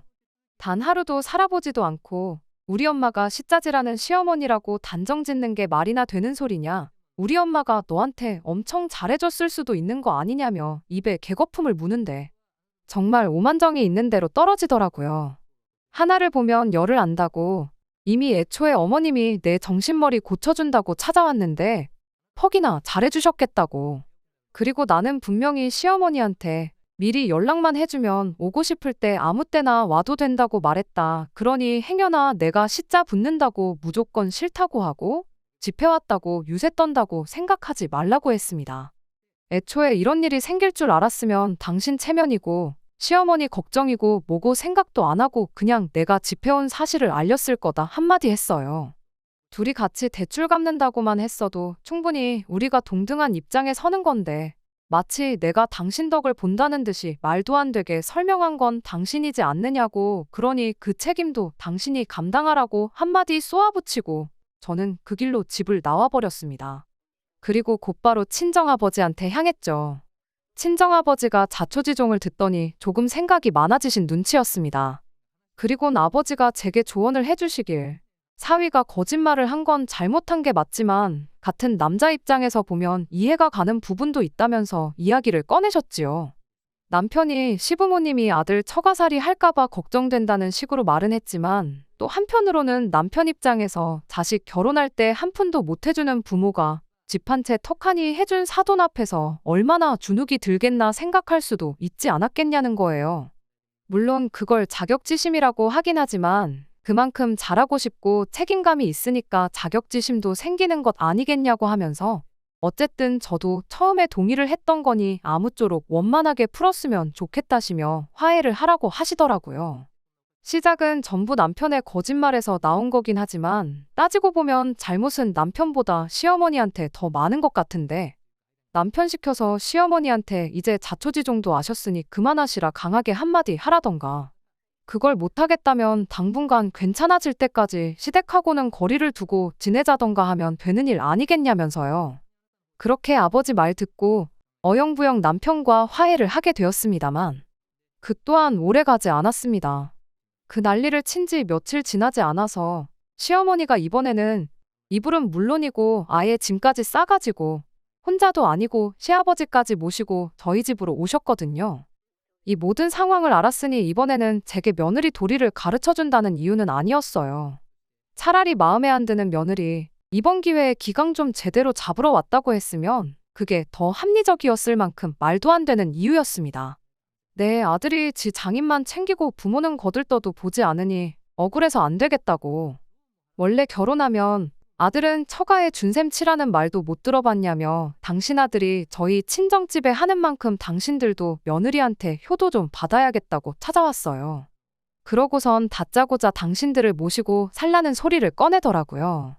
설명은 지난번에 충분히 한 것 같은데 이러는 걸 보니 이건 나 혼자서 어떻게 해결할 일이 아니다 싶어 남편한테 전화해 당장 집으로 튀어오라고 했어요. 그리고 부르는 김에 친정아버지한테도 우리 집에 좀 오셔달라 부탁했고요. 그리곤 아버지랑 남편 도착할 때까지 시모랑은 말 한마디도 섞지 않았어요. 시어머니는 저희가 옷방 겸 창고로 쓰고 있던 방 구석에 이불도 깔아놓고 짐도 풀고 열심히 쉬었는데 뭐 저렇게 짐이라고 다 풀어봤자 어차피 다시 싸가지고 가는 당신만 힘들지 나랑은 아무 상관없다 그런 생각이었습니다.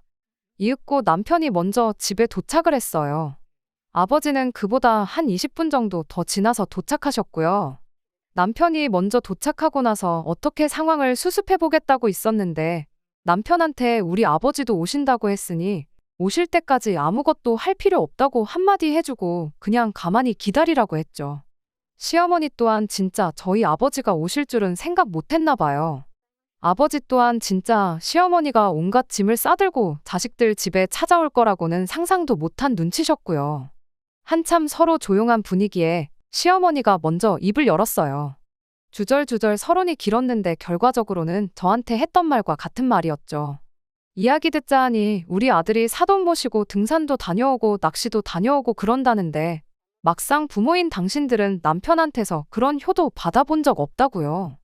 아들 힘들게 잘 키워놨더니 사돈이 우리 아들 데려간 격 아니냐며 억울해서 그렇게는 못하겠으니 제가 시부모님 모시고 자식 노릇하면서 효도를 하라는 말도 안 되는 소리를 하는 겁니다. 어린 반푼어치도 없는 이야기를 하면서 그간 결혼 전부터 여태까지 몰랐던 이야기까지 해주시더라고요. 애초에 결혼 전에는 남편이 당신들 생활비까지 다 책임져 줬는데 그마저도 결혼하면서 끝나게 되었으니 당장 생활도 어려워졌다고 우리도 빈손으로 돌아갈 생각은 없으니 둘 중에 하나를 정하랍니다. 매달 2분 지내는데 경제적인 어려움이 없도록 생활비를 달마다 200만 원씩 보내주던가 그게 싫으면 이 집에 같이 살게 해주던가 이래도 저래도 자기들한테만 유리한 상황을 두고 양자택일을 하라고 우기는 거예요. 저희 아버지께서 암만 남편을 아껴 쓸지언정 얼토당토하는 이야기가 나오니 그게 무슨 말도 안 되는 억지냐고 한마디 하시더라고요. 그걸 보니 제가 한마디 하지 않을 수가 없었어요. 어떻게든 좋게 풀어보려 하는 아버지 말을 끊고 더 공평한 방법이 있으니 한번 들어보지 않겠냐고 대리효도를 하는 아들 때문에 저한테 대리효도를 받고 싶다는 말인 것 같은데 그냥 공평하게 각자 부모님은 각자가 알아서 챙기면 어떻겠냐고 했어요. 200만 원이고 300만 원이고 얼마가 되었든 간에 필요한 만큼 어머님 아들한테 받으시면 되는 거 아니냐고 했죠. 그 말이 끝나기 무섭게 시어머니가 그렇게 한다면 당신도 아무 불만 없다며 대번에 얼굴에 화색이 돌더라고요. 그럼 이야기 끝난 거 같으니 당장 가지고 온 짐 다시 싸들고 댁으로 돌아가시라 했어요. 그리고 가방에 자리 남으면 남편 짐도 몇 개나마 먼저 가져가시라 했죠. 저는 당장 이 길로 구청 가서 이혼 절차부터 알아보고 오겠다고요. 제 입에서 이혼 이야기가 나오니 시부모님 표정이 순식간에 돌변하는 건 물론이고 남편까지 이혼이라니 갑자기 그건 무슨 소리냐고 묻길래 방금 대리효도 받지 말고 각자 자식들한테 효도받기로 이야기 끝나지 않았냐고. 그냥 이혼해서 나는 예전처럼 내 스스로 아버지 챙길 테니 당신도 나 만나기 전처럼 당신 부모님 챙기고 생활비도 내드리고 그러면 간단히 해결될 문제 아니냐고 한마디 해줬습니다. 그리고 시어머니한테도 한마디 더 했어요. 이렇게까지 할 생각이었다면 당연히 아들 이혼시킬 각오 하고 오신 거 아니냐고. 나는 당신들을 내 부모처럼 여기고 효도할 생각도 없고 그렇다고 거의 한 사람분 월급에 준하는 돈을 효도라는 이름으로 내드릴 생각도 없다고요. 뭐 길게 두고 볼 거 있냐고. 반대 입장이었다면 어머님은 아드님 이혼 안 시키셨을 거냐 물었더니 당당하게 당신은 절대 그럴 일 없을 거라고 자신있게 말하시는 거 아니겠나요? 그럼 알겠다고. 이혼은 안 할 테니까 대신 어머님한테 집 한 채 해달라고 했어요. 그리고 이 집은 저희 아버지 돌려드리겠다고요. 그러면 제가 어머님 아버님 모시고 매일같이 산이고 드리고 모시고 놀러 다녀드리겠다고 대신 저희 아버지한테 매달 200만 원씩 보내드리겠다고 했죠. 그랬더니 당당하게 했던 말과는 다르게 아무 말도 꺼내지 못하고 가만 계시다가 그제서야 저랑 저희 아버지한테 사과를 해오시더라고요. 그냥 오늘 일은 없었던 걸로 하자고. 그리고 당신들은 저희들 앞에 두 번 다시 얼씬도 안 할 테니 이혼만은 하지 말아달라시는데 제가 그러실 필요 없다고. 제가 뭐 얼마나 대단한 사람이라고 부모 자식 간에 연을 끊게 만들겠냐고. 그냥 아드님 돌려드릴 테니 가족들끼리 똘똘 뭉쳐서 행복하게 사시라 말하고 결국 이혼하는 걸로 이야기를 끝냈습니다. 결혼 준비하는데 반년이 걸렸는데 이혼도 그만큼 걸리더라고요. 그냥 서류에 사인만 하면 끝나는 건 줄 알았는데 뭐 이렇게 절차가 복잡하던지. 하지만 이혼하는데 그렇게 큰 어려움은 없었어요. 어차피 귀책 사유가 대부분 남편과 시댁에 있었고 가지고 온 것도 뭐 하나 없었다 보니 이것저것 따질 것도 없었거든요. 효도 실컷 받으시라고 남편을 심호품에 돌려드린 건데 그 효도도 당분간은 제대로 못 받으시겠다 싶습니다. 이혼하고 그러는 과정 때문에 그런 건지 남편이 무능력해서 그런 건지는 모르겠지만 결국 남편은 재계약에 실패했고 당장 취직 자리가 없어서 백수 신세를 면치 못하게 되었거든요. 평생 일자리 못 구하지는 않겠지만 당장은 효도는커녕 시부모님이 자식을 먹여 살려야 하는 꼴이 되었네요. 아버지께서는 자기가 사람을 잘못 봐서 하나밖에 없는 귀한 딸 이혼녀를 만들었다고 자책을 하시더라고요. 그래도 얼마나 다행이냐고. 이혼 못해서 평생 그 시자들한테 당하면서 사는 것보다야 이 편이 훨씬 낫지 않냐고. 그리고 미리 알아서 다행 아니냐고. 괜히 아버지가 생각했던 대로 그 인간한테 사업 물려줬으면 그건 그거대로 그 시자들한테 전 재산 퍼다주는 격이 되었을 뻔했는데 그 꼴 안 본 것만 해도 어디냐고 강한 척 한마디 해드렸어요. 아버지는 그 말 듣고 그래도 안심을 하신 듯 보였지만 사실 저라고 기분이 마냥 좋기만 한 건 아닙니다. 거머리 같은 인간들 말 한마디도 못하게 만들고 떼내버린 거야 속이 후련하긴 하지만 결과적으로 저한테 득이 된 건 하나도 없으니까요. 그냥 어머니의 빈자리가 마냥 아쉬울 따름이에요. 어머니가 계셨다면 결혼 전부터 좀 더 현실적인 조언을 해주시지 않으셨을까 싶고 행여나 어머니도 남편과 시자들의 본 모습을 몰라보고 결혼을 허락해 주셨다 한들 남편과 무조건 화해부터 시키는 게 아니고 짝수가 안 좋아 보였을 때 아버지처럼 화해를 시키는 게 아니고 곧바로 이혼하라고 현실적인 조언을 해주시진 않으셨을까 그런 생각이 드네요. 끝까지 들어주셔서 감사합니다. 오늘의 사연은 여기까지입니다. 구독과 좋아요, 알람 설정 부탁드리고 더 좋은 사연으로 다시 찾아뵙겠습니다. 감사합니다. 신바람 사연 아파트, 오늘의 사연 시작하겠습니다. 저는 올해로 결혼 5년 차로 이제 30대 중반에 접어드는 여자입니다. 남편은 저보다 2살이 많네요. 오는 8월에 아이가 태어나기로 예정되어 있습니다. 결혼 5년 차인데다가 저도 남편도 나이가 30대 중반으로 향하고 있는데 굳이 따지고 본다면 조금 늦은 감이 있기는 하지요. 우리 아이만큼은 부족함 없이 키우고 싶어서 조금 욕심내느라 늦어졌어요. 홀시모 모시고 살던 남편도 그렇지만 저희 집도 사정이 넉넉한 편이 아니어서 시작이 조금 어려웠거든요. 맨땅에 헤딩까지는 아니지만 그래도 별거 없이 시작해서 여기까지 왔어요.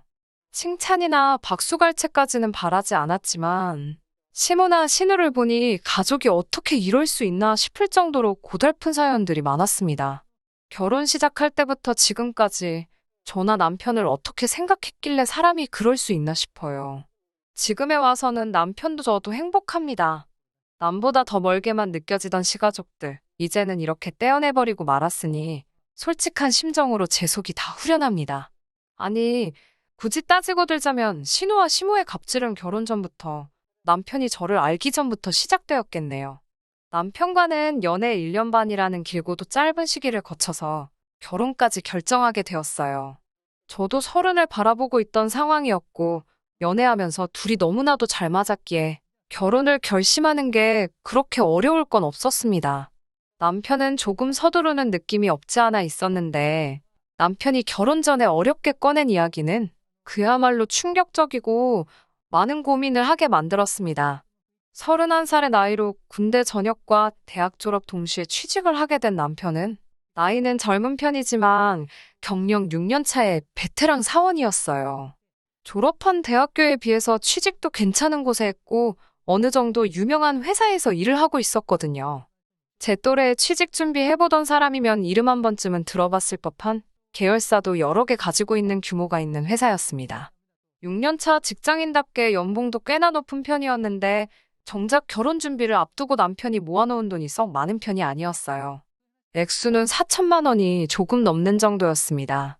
그 당시 남편이 받고 있던 1년치 연봉보다 안 되는 액수가 남편이 모아놓은 돈의 전부였습니다. 솔직히 많이 충격적이었어요. 왜냐하면 저 또한 4년차의 회사원이었고 회사도 연봉도 남편보다 제가 조금 떨어지는 편이긴 했는데 그런 저조차도 통장에 이미 6천만 원의 결혼 자금이 모여있던 상황이었거든요. 그렇다고 해서 연애하는 동안 제가 봐온 남편의 모습 중에서 과소비를 한다거나 소비에 있어서 절제를 못한다거나 비계획적인 지출을 한다거나 쓸데없는 데다가 돈 쓸 사람은 아니었거든요. 그래서 혹시 돈을 모으지 못한 부분에 대해 무슨 사정이 있는지 물어봤습니다. 남편은 솔직하게 말해줬어요.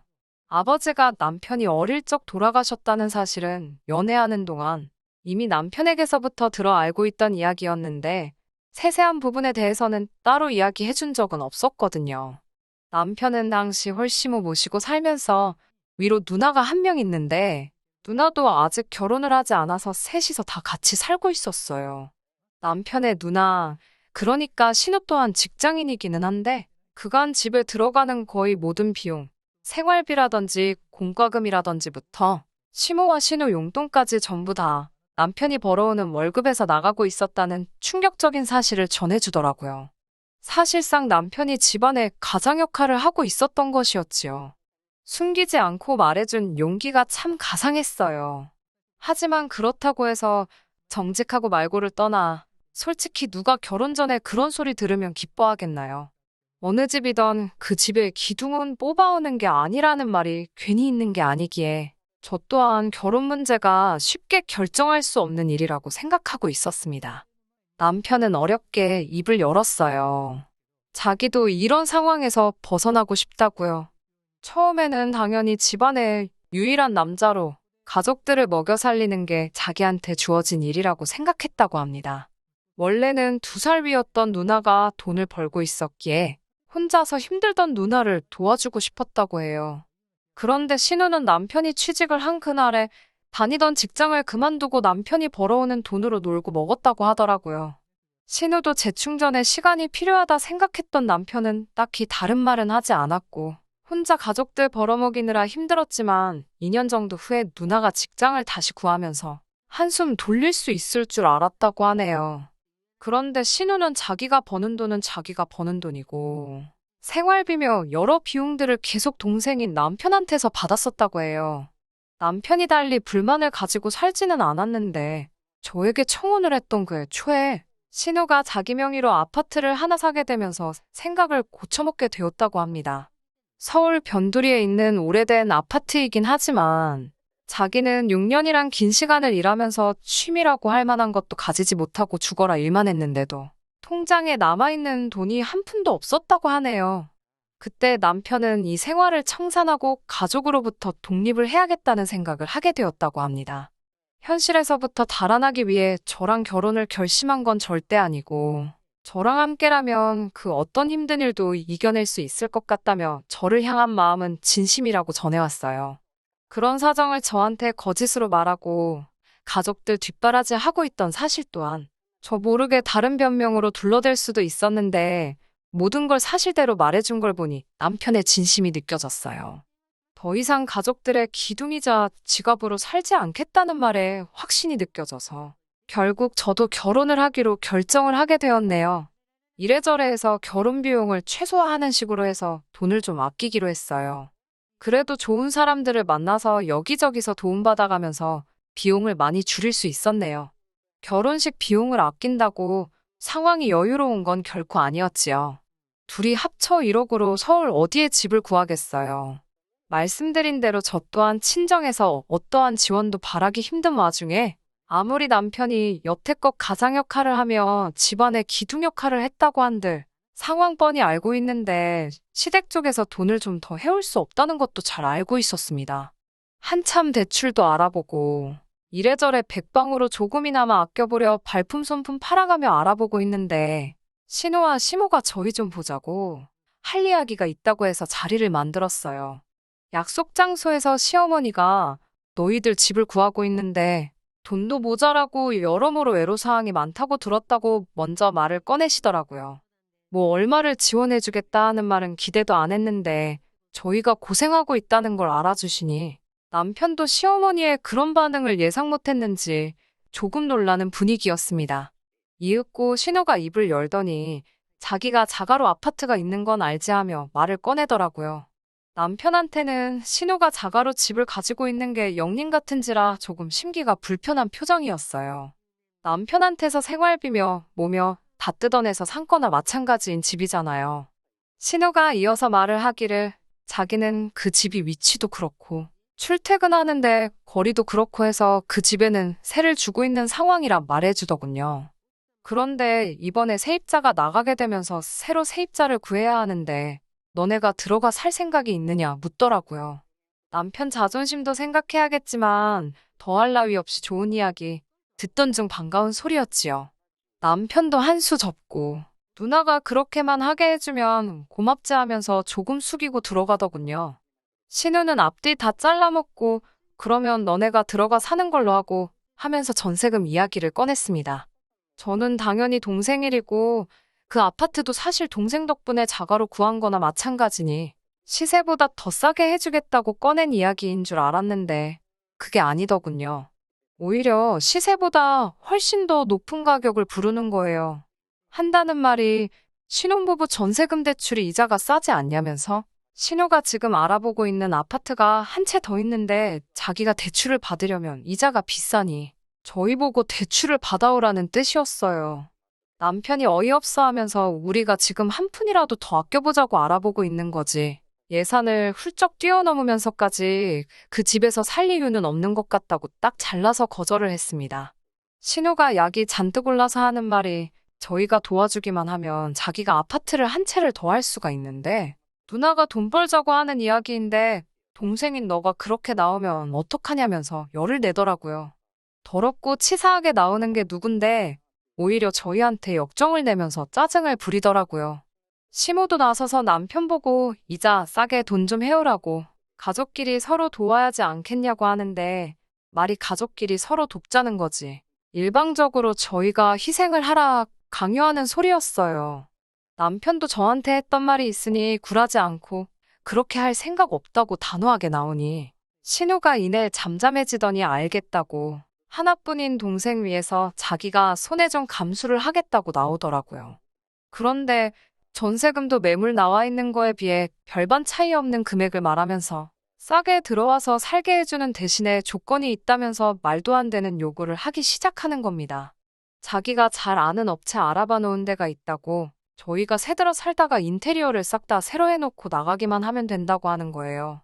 그러면서 견적이라고 말하는데 2년 내로 하면 지금 내놓은 견적 그대로 해주기로 했다고 3천만 원만 따로 모아놓으라는 거예요. 속이 훤히 보이더군요. 저희가 나가게 돼서 세를 다시 주거나 아파트를 팔거나 하려면 구축 아파트라고 해도 내부 인테리어를 새로 해놓은 게 더 유리하니 그 비용을 저희 보고 내라고 하는 거였지요. 끝까지 독립해서 이제 자기 인생 찾겠다는 동생한테서 마지막까지 한 푼이라도 더 뜯어먹을 생각밖에 없는 거예요. 남편도 결혼하면서 이제 생활비도 더 줄 수가 없다. 이미 말을 했다고 하니 신우랑 시모도 이번이 마지막 기회라고 생각했는지 마지막 한 방울까지 다 짜내서 털어먹으려는 계획을 가지고 있던 겁니다. 그러는 와중에 언성이 높아지고 조금 다투는 식으로 이야기가 오고 가게 되었습니다. 여태 내가 벌어온 돈에 빌붙어서 산 집 아니냐. 어차피 그 집은 전세로 들어가도 우리 예산을 초과해서 그 돈 내고 전세로 들어갈 생각도 없다 하고 못을 박았어요. 하물며 2년 살고 3천만 원 들여서 인테리어 새로 해주고 집을 빼줄 생각도 없다고. 3천만 원이 누구 집 개 이름도 아니고 차라리 월세를 살아도 그거보단 싸게 먹히겠다고 하면서 신우시모와 대판 싸우게 되었지요. 결국 시모와 신우와는 더할 이야기도 없었고 연을 끊고 사내 어쩌네 하면서 헤어지게 되었습니다. 가족끼리 연을 끊겠다는 말이 남편에겐 상처일 법도 했는데 오히려 이렇게 된 게 후련하다고 하면서 저한테도 크게 마음 쓰지 말라고 이야기를 해주더라고요. 겉으로는 아무렇지 않은 척 하지만 속은 말이 아니겠구나 싶었습니다. 그렇게 저희는 결혼을 하게 되었어요. 결혼식도 스몰 웨딩보다도 훨씬 더 조촐하게 했습니다. 어차피 시모와 신우가 연을 끊겠다며 결혼식도 불참하겠다 선언을 했거든요. 신혼집은 교통도 불편하고 집도 오래된 빌라였지만 저희 형편 안에서 가장 좋은 조건으로 구해서 들어갔어요. 어차피 맞벌이 부부였고 둘 다 같은 목적을 가지고 있었으니 그 생활이 힘들거나 하지는 않았습니다. 자녀 계획은 조금 미뤄지게 되었지만 돈도 수월하게 모을 수 있었고요. 더 나은 삶을 위해서 힘든 것도 있고 열심히 노력했지요. 결혼 직후 3년은 정말 뭐 했는지 싶을 정도로 순식간에 지나갔던 것 같아요. 워낙 바쁘게 살았던지라 누구 만나고 할 시간도 없었지만 식가족하고는 만날 일이 전혀 없었지요. 아들 결혼식도 기분 나쁘다고 안 온 사람들하고 무슨 교류가 있었겠어요. 그런데요, 어떻게 제 연락처는 알아낸 건지 신우한테서 전화를 한 통 받게 되었습니다. 이미 남처럼 지낸 지가 3년인데 제가 뭐라 할 이야기는 아닌 것 같고 가족일이니 저보다는 남편하고 직접 통화하시라고 했어요. 남편도 신우가 먼저 연락을 해왔다는 게 의외로 보였고 그간 어찌 지냈냐, 그래도 가족인데 명절 때마다 보고 싶더라 하는 그런 이야기를 나눈 것 같았습니다. 남편도 그 꼴로 연을 끊게 되었지만 그 기간 동안 가족들하고 연락 한 통 없이 지내며 나름 고충도 있었고 외롭고 힘들었던 부분이 있었나 봐요. 그래서 다시 한번 만나기로 했지요. 약속 장소에 나갔는데 신우와 시모가 먼저 도착해서 저희를 기다리고 있었습니다. 멀리서부터 반갑게 손을 흔드는 두 사람 모습에 남편도 어느 정도 벅차오르는 듯해 보였어요. 시작이 안 좋았지만 이제부터 잘 지내볼까 생각했던 그 마음은 신우와 시모와 인사를 하자마자 날아가 버리고 말았습니다. 거두절미하고 신우와 시모가 저희한테 꺼낸 말은 너네 집 산다고 돈 좀 모아놓은 게 있지 않냐면서 그 돈 좀 보태라고 하더군요. 자기가 알아봐 놓은 대박 아파트가 있다면서 지금 사놓고 몇 년만 묵히면 큰 돈이 될 거라고요. 그때랑 다르게 저희한테 빌리는 거고 집값이 오르면 저희 목도 좀 쳐서 돌려주겠다고 하는 겁니다. 남편 표정은 실망한 기색이 역력했어요. 시간이 지나 앙금이 사라지고 오해가 풀렸다고 생각했는데 고작 한다는 말이 그때랑 다를 바 없는 이야기였으니 말이지요. 그때 저희가 자기 제안을 거절해서 그때 보고 있던 아파트를 놓쳤다면서 그 집이 지금 얼마인지 아냐며 손해가 막심했다고 하더라고요. 돈이 없어 못 산 걸 가지고 저희 때문에 손해를 봤다는 말부터 시작하니 무슨 기대를 하고 이 자리에 나왔나 싶었습니다.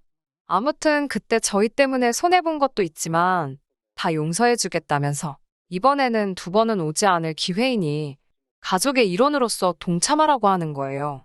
영끌을 하려는데 대출받을 곳도 없고 하니 연 끊고 지내던 저희들 돈이 필요해서 불러낸 주제에 뭐가 저리 뻔뻔한지 싶었습니다. 이런 이야기 하려고 부른 거면 그냥 여지껏 그랬던 것처럼 연 끊고 지내자고 하고 남편은 자리에서 일어났어요. 신우는 어떻게든 돈을 마련해야 했는지 그러면 너네 어차피 집 사야 되지 않냐면서 자기는 돈이 필요하니 자기 명의 아파트라도 사가라고 하더라고요. 남편도 나름 지푸라기라도 짚고 싶은 심정이었을 것 같네요. 이러나 저러나 저희가 이제 집도 알아보고 싶었고 신우가 돈이 필요해서 금매로 내놓는 집일 테니 조금 싸게라도 해주면 신우는 필요한 돈이 생기는 거고 저희도 적당한 집을 구할 수 있는 거고 가족 간의 불화도 해결되지 않겠나 하는 기대였나 봐요. 마지막이다 하는 심정으로 남편이 얼마에 해줄 건데 하고 물었는데 역시나 우리 신우 그냥 넘어가는 법이 없었네요. 워낙 오래된 아파트고 위치도 위치인데다가 단지도 작아서 재개발 이야기가 10년도 전부터 있던 곳인데 아직도 재개발 소식이 없어서 서울 집값이 그렇게 오르던 와중에도 집값이 변동이 전혀 없는 아파트였어요. 그런데 신우가 그 아파트 가만 냅두기만 해도 10억까지 올라갈 아파트라고 하면서 3억짜리 아파트를 저희 보고 5억에 가져가라고 하더군요. 몇 년만 지나면 저희들 앉아서 5억을 버는 거라고 하면서요. 남편이 자기가 무슨 기대를 한 건가 싶은 표정을 지으면서 누나 지금 미쳤냐고 제정신이냐고 한마디 하더라고요. 세상 어느 멍청이가 3억에 매물이 몇 개나 있는 아파트를 5억을 주고 사가겠냐고 하면서 제발 정신 좀 차리고 내 돈 털어먹을 생각 좀 하지 말라고 일침을 날리는데 제 속이 다 후련하더라고요. 급전이 필요하면 시세보다 싸게 파는 게 당연한 거 아니냐고 동생이라고 어떻게 한 푼 뜯어낼 생각하지 말고 엄마도 누나도 정신 차리고 사람답게 살라 말하고 자리에서 일어났습니다. 돌아가는 저희 뒤에다 대고 진짜 연을 끝내 어쩌네. 너 같은 놈은 가족도 아니네 하면서 소리를 지르는데 들은 척도 안 하고 집으로 돌아왔어요. 남편도 이제 더는 아쉬울 것도 없는지 세상 후련하다고 하면서 앞으로 우리 잘 될 생각만 하자고 가족들 정 때문에 잠깐 흔들린 모습 보여줘서 미안하다고 사과하며 다짐을 했습니다. 그리고 작년 늦가을에 남편과 제 명의로 드디어 아파트를 구하게 되었어요. 위치가 살짝 아쉽긴 하지만 거의 무일푼으로 시작해서 5년 만에 두 사람의 힘으로 이뤄낸 쾌거라고 생각해서 정말 기뻤네요. 저희가 전문 기술자는 아니지만 이리저리 알아봐서 내부도 직접 고치고 저희들 보금자리를 만들었네요. 격경사로 이사와 동시에 아이도 생기게 되었고요. 정말 너무 행복했지요. 그리고 새해가 밝고 얼마 지나지 않아서 또 그동안 연락 한 통 없이 지내던 시가족들한테서 연락이 왔어요. 우리가 한 번 속지 두 번은 속지 않는다고 저희 잘 지내는지 궁금해서 연락했다는 말에 시큰둥하게 대답했습니다. 또 말도 안 되는 이유로 우리한테 한 푼이라도 뜯어갈 생각이겠거니 했지요. 소식은 어디서 들었는지 집 샀다는 이야기 들었다며 축하를 해주면서 이제 명절인데 가족끼리 한번 뭉쳐야지 않겠냐고 하는 겁니다. 사뿐히 무시해주고 있었는데 설 당일날 우리 집은 어떻게 알고 찾아왔어요.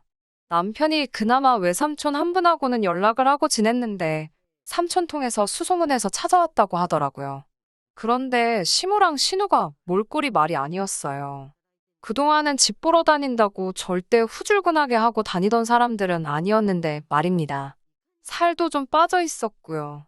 근처 마트에서 집들이 선물이랍시고 휴지도 사오고 했더라고요. 남편이 여기는 왜 왔냐고 날이 잔뜩 서 있는데 그 몰골을 보니 그냥 보내기도 그래서 들어오라고 했지요. 집을 둘러보더니 잘해놓고 산다고 보기 좋다고 하면서 웬일로 가족 같은 말을 건네주더라고요. 또 무슨 어이없는 투자권료를 하며 우리 돈 빼먹을 생각을 하려나 했더니 이번엔 투자권료가 아니었어요. 대뜸 자기들 좀 살려달라고 빌기 시작하대요. 이야기를 듣자 하니 2년 전에 저희한테 아파트 새로 하나 알아놨다고 돈 내놓으라고 했던 그 아파트 있잖아요. 신우명의 아파트는 팔아서 자본을 만들고 시어머니 집도 담보로 대출받고 여기저기서 있는 대로 연끌을 해가지고 기어이 그 집을 샀나 봐요. 그런데 이번에 부동산 대란이 오면서 그 집은 신우랑 시모가 그 당시에 연끌했을 때보다도 가격이 폭락을 했답니다. 그런데 이자는 이자대로 나가고 있고 두 사람 벌이로 도무지 그 이자조차 감당할 수 있는 수준이 아니라는 거예요. 신우도 시무도 그 이자 감당하겠다고 투자까지 뛰고 있는데도 택도 없다고 합니다. 집은 급매로 내놓긴 했는데 누가 사가는 사람도 없나 봐요. 그 집이 정리되는 대로 빚잔치하고 저희 돈도 다 갚을 테니까 팔릴 때까지 이자 내는 것 좀 도와달라고 거의 바짓가랑이라도 붙잡을 기세로 제발 좀 도와달라고 울부짖더라고요.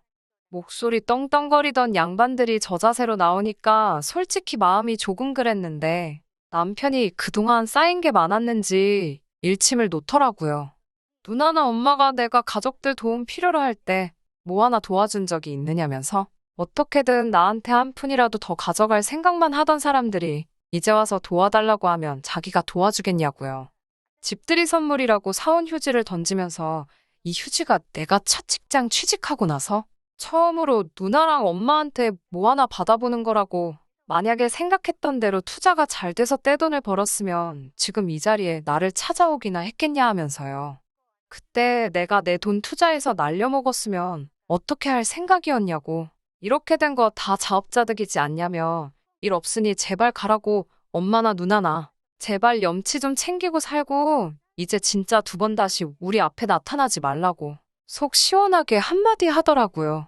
얼마 전에 연락이 왔어요. 어떻게 신우랑 시모는 그 아파트를 정리하기로 했나 보더라고요. 손해가 막심했지만 그래도 다행인 건 빚은 남지 않았나 봐요. 아직 시어머니 집이 있으니 두 사람 빚 없이 지낼 곳도 있고 사는데 지장은 없을 건가 봐요. 신우랑 시모가 눈물로 용서를 구하고 앞으로 두 번 다시 돈에 관련된 이야기는 하지 않겠다고 다짐을 하는데도 남편은 단호하게 그냥 거리 두고 지내자고 못을 박더라고요. 남편은 가족과 완전히 등지게 되었으니 마음 아픈 일이겠지만 이미 5년을 연을 끊고 살았는데 어느 정도 이겨낸 것 같아 보이더라고요. 사람 쉽게 변하지 않는다고 지금이야 맘고생이 끝났으니 저럴 수도 있는 거고 아직 완전 쫄딱 망한 게 아니니 또 무슨 건덕지만 생기면 안 좋은 일로 얽히게 생겼으니 그냥 이렇게 있어도 문제 없다고 그냥 앞으로 우리 인생에만 집중하고 행복하게 살자고 하더라고요. 10년간 속에 삭혀만 두고 담아두고 있던 말을 했으니 남편 속이 얼마나 후련했을까 싶어요. 저도 제가 나서서 남편과 시어머니, 신우 사이를 이어주거나 하지는 않으려고요. 다른 사람도 아니고 자기 가족들 문제니 해결할 생각이 있으면 남편이 어련히 알아서 잘하겠지 믿음이 가네요. 남의 집 기둥은 뽑아오는 거 아니라고 해서 걱정했는데 괜한 걱정을 했던가 봐요. 저희는 새 보금자리에서 곧 태어날 아이와 함께 행복하게 살 계획입니다. 끝까지 들어주셔서 감사합니다. 오늘의 사연은 여기까지입니다. 구독과 좋아요, 알람 설정 부탁드리고 더 좋은 사연으로 다시 찾아뵙겠습니다. 감사합니다.